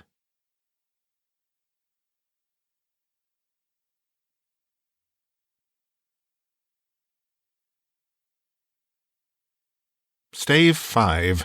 The end of it. Yes! And the bedpost was his own. The bed was his own. The room was his own. Best and happiest of all, the time before him was his own, to make amends in. "I will live in the past, the present, and the future," Scrooge repeated, as he scrambled out of bed. "The spirits of all three shall strive within me. Oh, Jacob Marley! Heaven and the Christmas time be praised for this. I say it on my knees, old Jacob, on my knees." He was so fluttered and so glowing with his good intentions that his broken voice would scarcely answer to his call. He had been sobbing violently in his conflict with the spirit, and his face was wet with tears. "They are not torn down," cried Scrooge, folding one of his bed-curtains in his arms. "They are not torn down, rings and all. They are here. I am here. The shadows of the things that would have been may be dispelled. They will be. I know they will." His hands were busy with his garments all this time, turning them inside out, putting them on upside down, tearing them, mislaying them, making them parties to every kind of extravagance. "I don't know what to do," cried Scrooge, laughing and crying in the same breath, and making a perfectly arca one of himself with his stockings. "I am as light as a feather. I am as happy as an angel. I am as merry as a schoolboy. I am as giddy as a drunken man. A Merry Christmas to everybody. A Happy New Year to all the world. Hello here! Whoop! Hello!" He had frisked into the sitting-room, and was now standing there, perfectly winded. "There's the saucepan that the gruel was in," cried Scrooge, starting off again and going round the fireplace. "There's the door by which the ghost of Jacob Marley entered. There's the corner where the ghost of Christmas present sat. There's the window where I saw the wandering spirits. It's all right. It's all true. It all happened."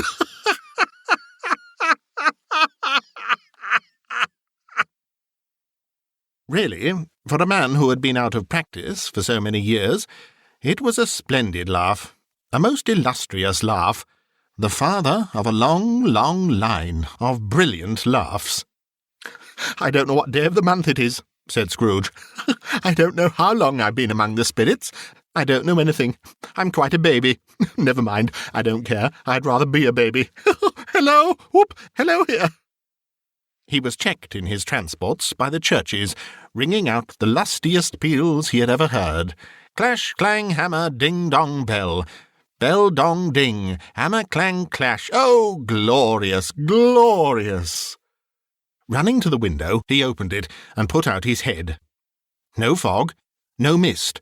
Clear, bright, jovial, stirring, cold. Cold, piping for the blood to dance to. Golden sunlight. Heavenly sky, Sweet fresh air, merry bells, oh, glorious, glorious! "What's today?" cried Scrooge, calling downward to a boy in Sunday clothes, who perhaps had loitered in to look about him. "Eh?" returned the boy, with all his might of wonder. "What's today, my fine fellow?" said Scrooge. "Today?" replied the boy. "Why, Christmas Day."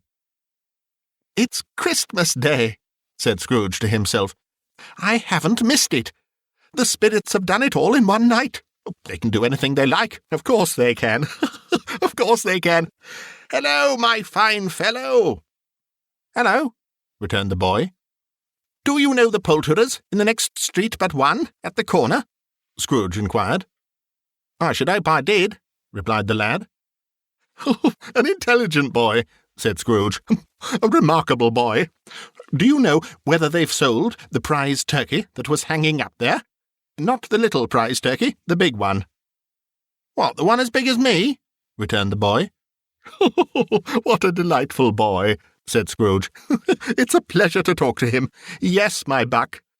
"It's hanging there now," replied the boy. "Is it?" said Scrooge. "Go and buy it." "Oh, car!" exclaimed the boy.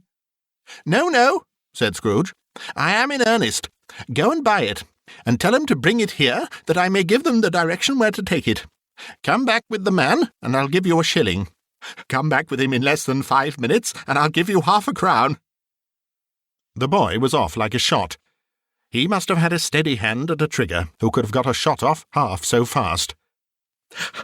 "I'll send it to Bob Cratchit's," whispered Scrooge, rubbing his hands and splitting with a laugh. "He shan't know who sends it. It's twice the size of Tiny Tim. Joe Miller never made such a joke as sending it to Bob's, will be." The hand in which he wrote the address was not a steady one, but write it he did, somehow, and went downstairs to open the street door, ready for the coming of the poulterer's man. As he stood there, waiting his arrival, the knocker caught his eye. "I shall love it, as long as I live," cried Scrooge, patting it with his hand. "I scarcely ever looked at it before. What an honest expression it has in its face. It's a wonderful knocker. Here's the turkey. Hello, Whoop, how are you? Merry Christmas." It was a turkey. He never could have stood upon his legs, that bird. He would have snapped them short off in a minute, like sticks of sealing wax. "Why, it's impossible to carry that to Camden Town," said Scrooge. "You must have a cab." The chuckle with which he said this, and the chuckle with which he paid for the turkey, and the chuckle with which he paid for the cab, and the chuckle with which he recompensed the boy, were only to be exceeded by the chuckle with which he sat down breathless in his chair again, and chuckled till he cried. Shaving was not an easy task, for his hand continued to shake very much, and shaving requires attention, even when you don't dance while you are at it. But if he had cut the end of his nose off, he would have put a piece of sticking plaster over it, and been quite satisfied. He dressed himself all in his best, and at last got out into the streets. The people were by this time pouring forth, as he had seen them with the ghost of Christmas present, and walking with his hands behind him, Scrooge regarded every one with a delighted smile. He looked so irresistibly pleasant, in a word, that 3 or 4 good-humoured fellows said, "Good morning, sir, a Merry Christmas to you." And Scrooge said often afterwards that of all the blithe sounds he had ever heard, those were the blithest in his ears. He had not gone far when, coming on towards him, he beheld the portly gentleman who had walked into his counting-house the day before, and said, "Scrooge and Marley's, I believe?" It sent a pang across his heart to think how this old gentleman would look upon him when they met. But he knew what path lay straight before him, and he took it. "My dear sir," said Scrooge, quickening his pace, and taking the old gentleman by both his hands, "how do you do? I hope you succeeded yesterday. It was very kind of you. A Merry Christmas to you, sir." "Mr. Scrooge?" "Yes," said Scrooge. "That is my name, and I fear it may not be pleasant to you. allow me to ask your pardon. And will you have the goodness—" Here Scrooge whispered in his ear. "Lord bless me!" cried the gentleman, as if his breath were taken away. "My dear Mr. Scrooge, are you serious?" "If you please," said Scrooge. "Not a farthing less. A great many back payments are included in it, I assure you. Will you do me that favour?" "My dear sir," said the other, shaking hands with him, "I don't know what to say to such munificent—" "Don't say anything, please," retorted Scrooge. "Come and see me. Will you come and see me?" "I will," cried the old gentleman, and it was clear he meant to do it. "Thank'ee," said Scrooge. "I am much obliged to you. I thank you 50 times. Bless you." He went to church, and walked about the streets, and watched the people hurrying to and fro, and patted children on the head, and questioned beggars, and looked down into the kitchens of houses, and up to the windows, and found that everything could yield him pleasure. He had never dreamed that any walk, that anything, could give him so much happiness. In the afternoon he turned his steps towards his nephew's house. He passed the door a dozen times before he had the courage to go up and knock. But he made a dash and did it. "Is your master at home, my dear?" said Scrooge to the girl. "Nice girl, very." "Yes, sir." "Where is he, my love?" said Scrooge. "He's in the dining-room, sir, along with mistress. I'll show you upstairs, if you please." "Thank'ee. He knows me," said Scrooge, with his hand already on the dining-room lock. "I'll go in here, my dear." He turned it gently and sidled his face in, round the door. They were looking at the table, which was spread out in great array, for these young housekeepers are always nervous on such points, and like to see that everything is right. "Fred," said Scrooge. Dear heart alive, how his niece by marriage started! Scrooge had forgotten for the moment about her sitting in the corner with the footstool, or he wouldn't have done it on any account. "Why, bless my soul!" cried Fred. "Who's that?" "It's I, your Uncle Scrooge. I have come to dinner. Will you let me in, Fred?" Let him in? It is a mercy he didn't shake his arm off. He was at home in 5 minutes. Nothing could be heartier. His niece looked just the same. So did Topper when he came. So did the plump sister when she came. So did everyone when they came. Wonderful party, wonderful games, wonderful unanimity, wonderful happiness. But he was early at the office next morning. Oh, he was early there.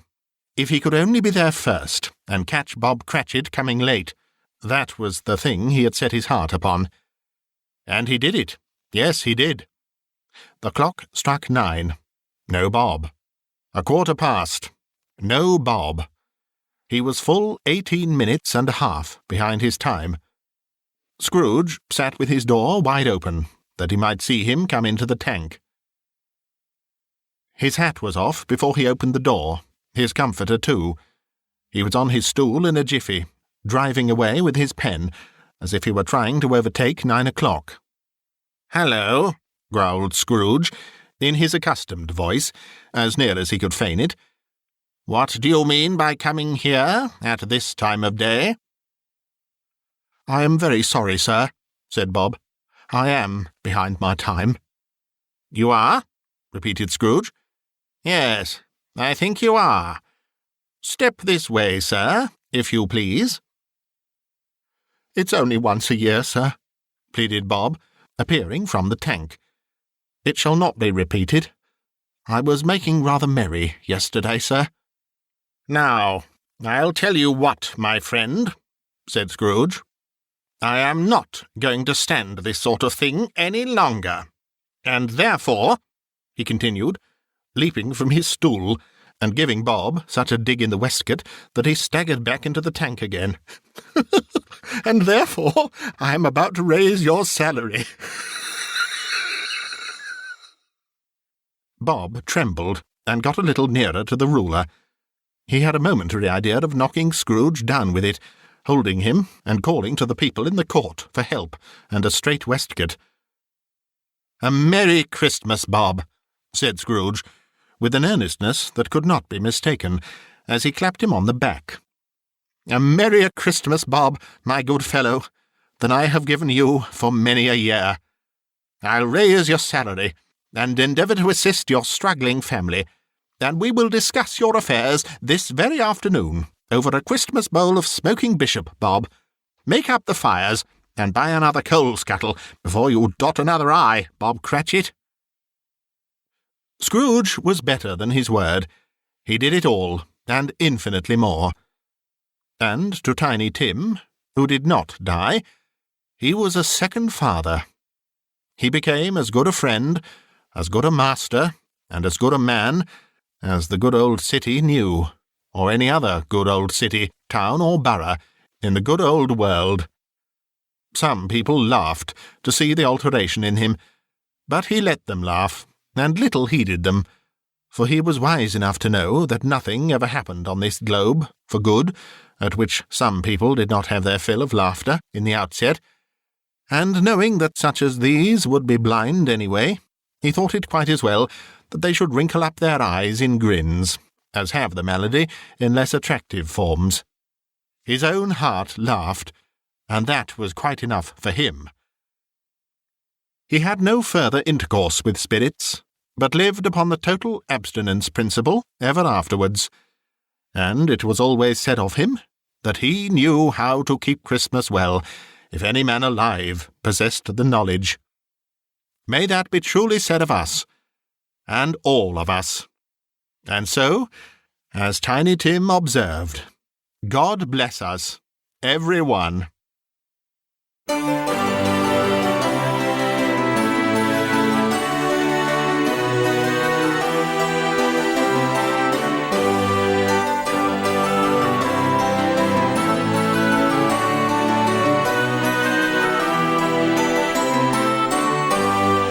You've been listening to a bite-sized audiobook, recorded in December 2020 and read by Simon Stanhope. This recording of A Christmas Carol by Charles Dickens is copyright Bitesized Audio 2020. If you'd like to hear more bite-sized audiobooks, please try the links below, and do click subscribe and hit the bell for notification of future uploads. Thank you for listening.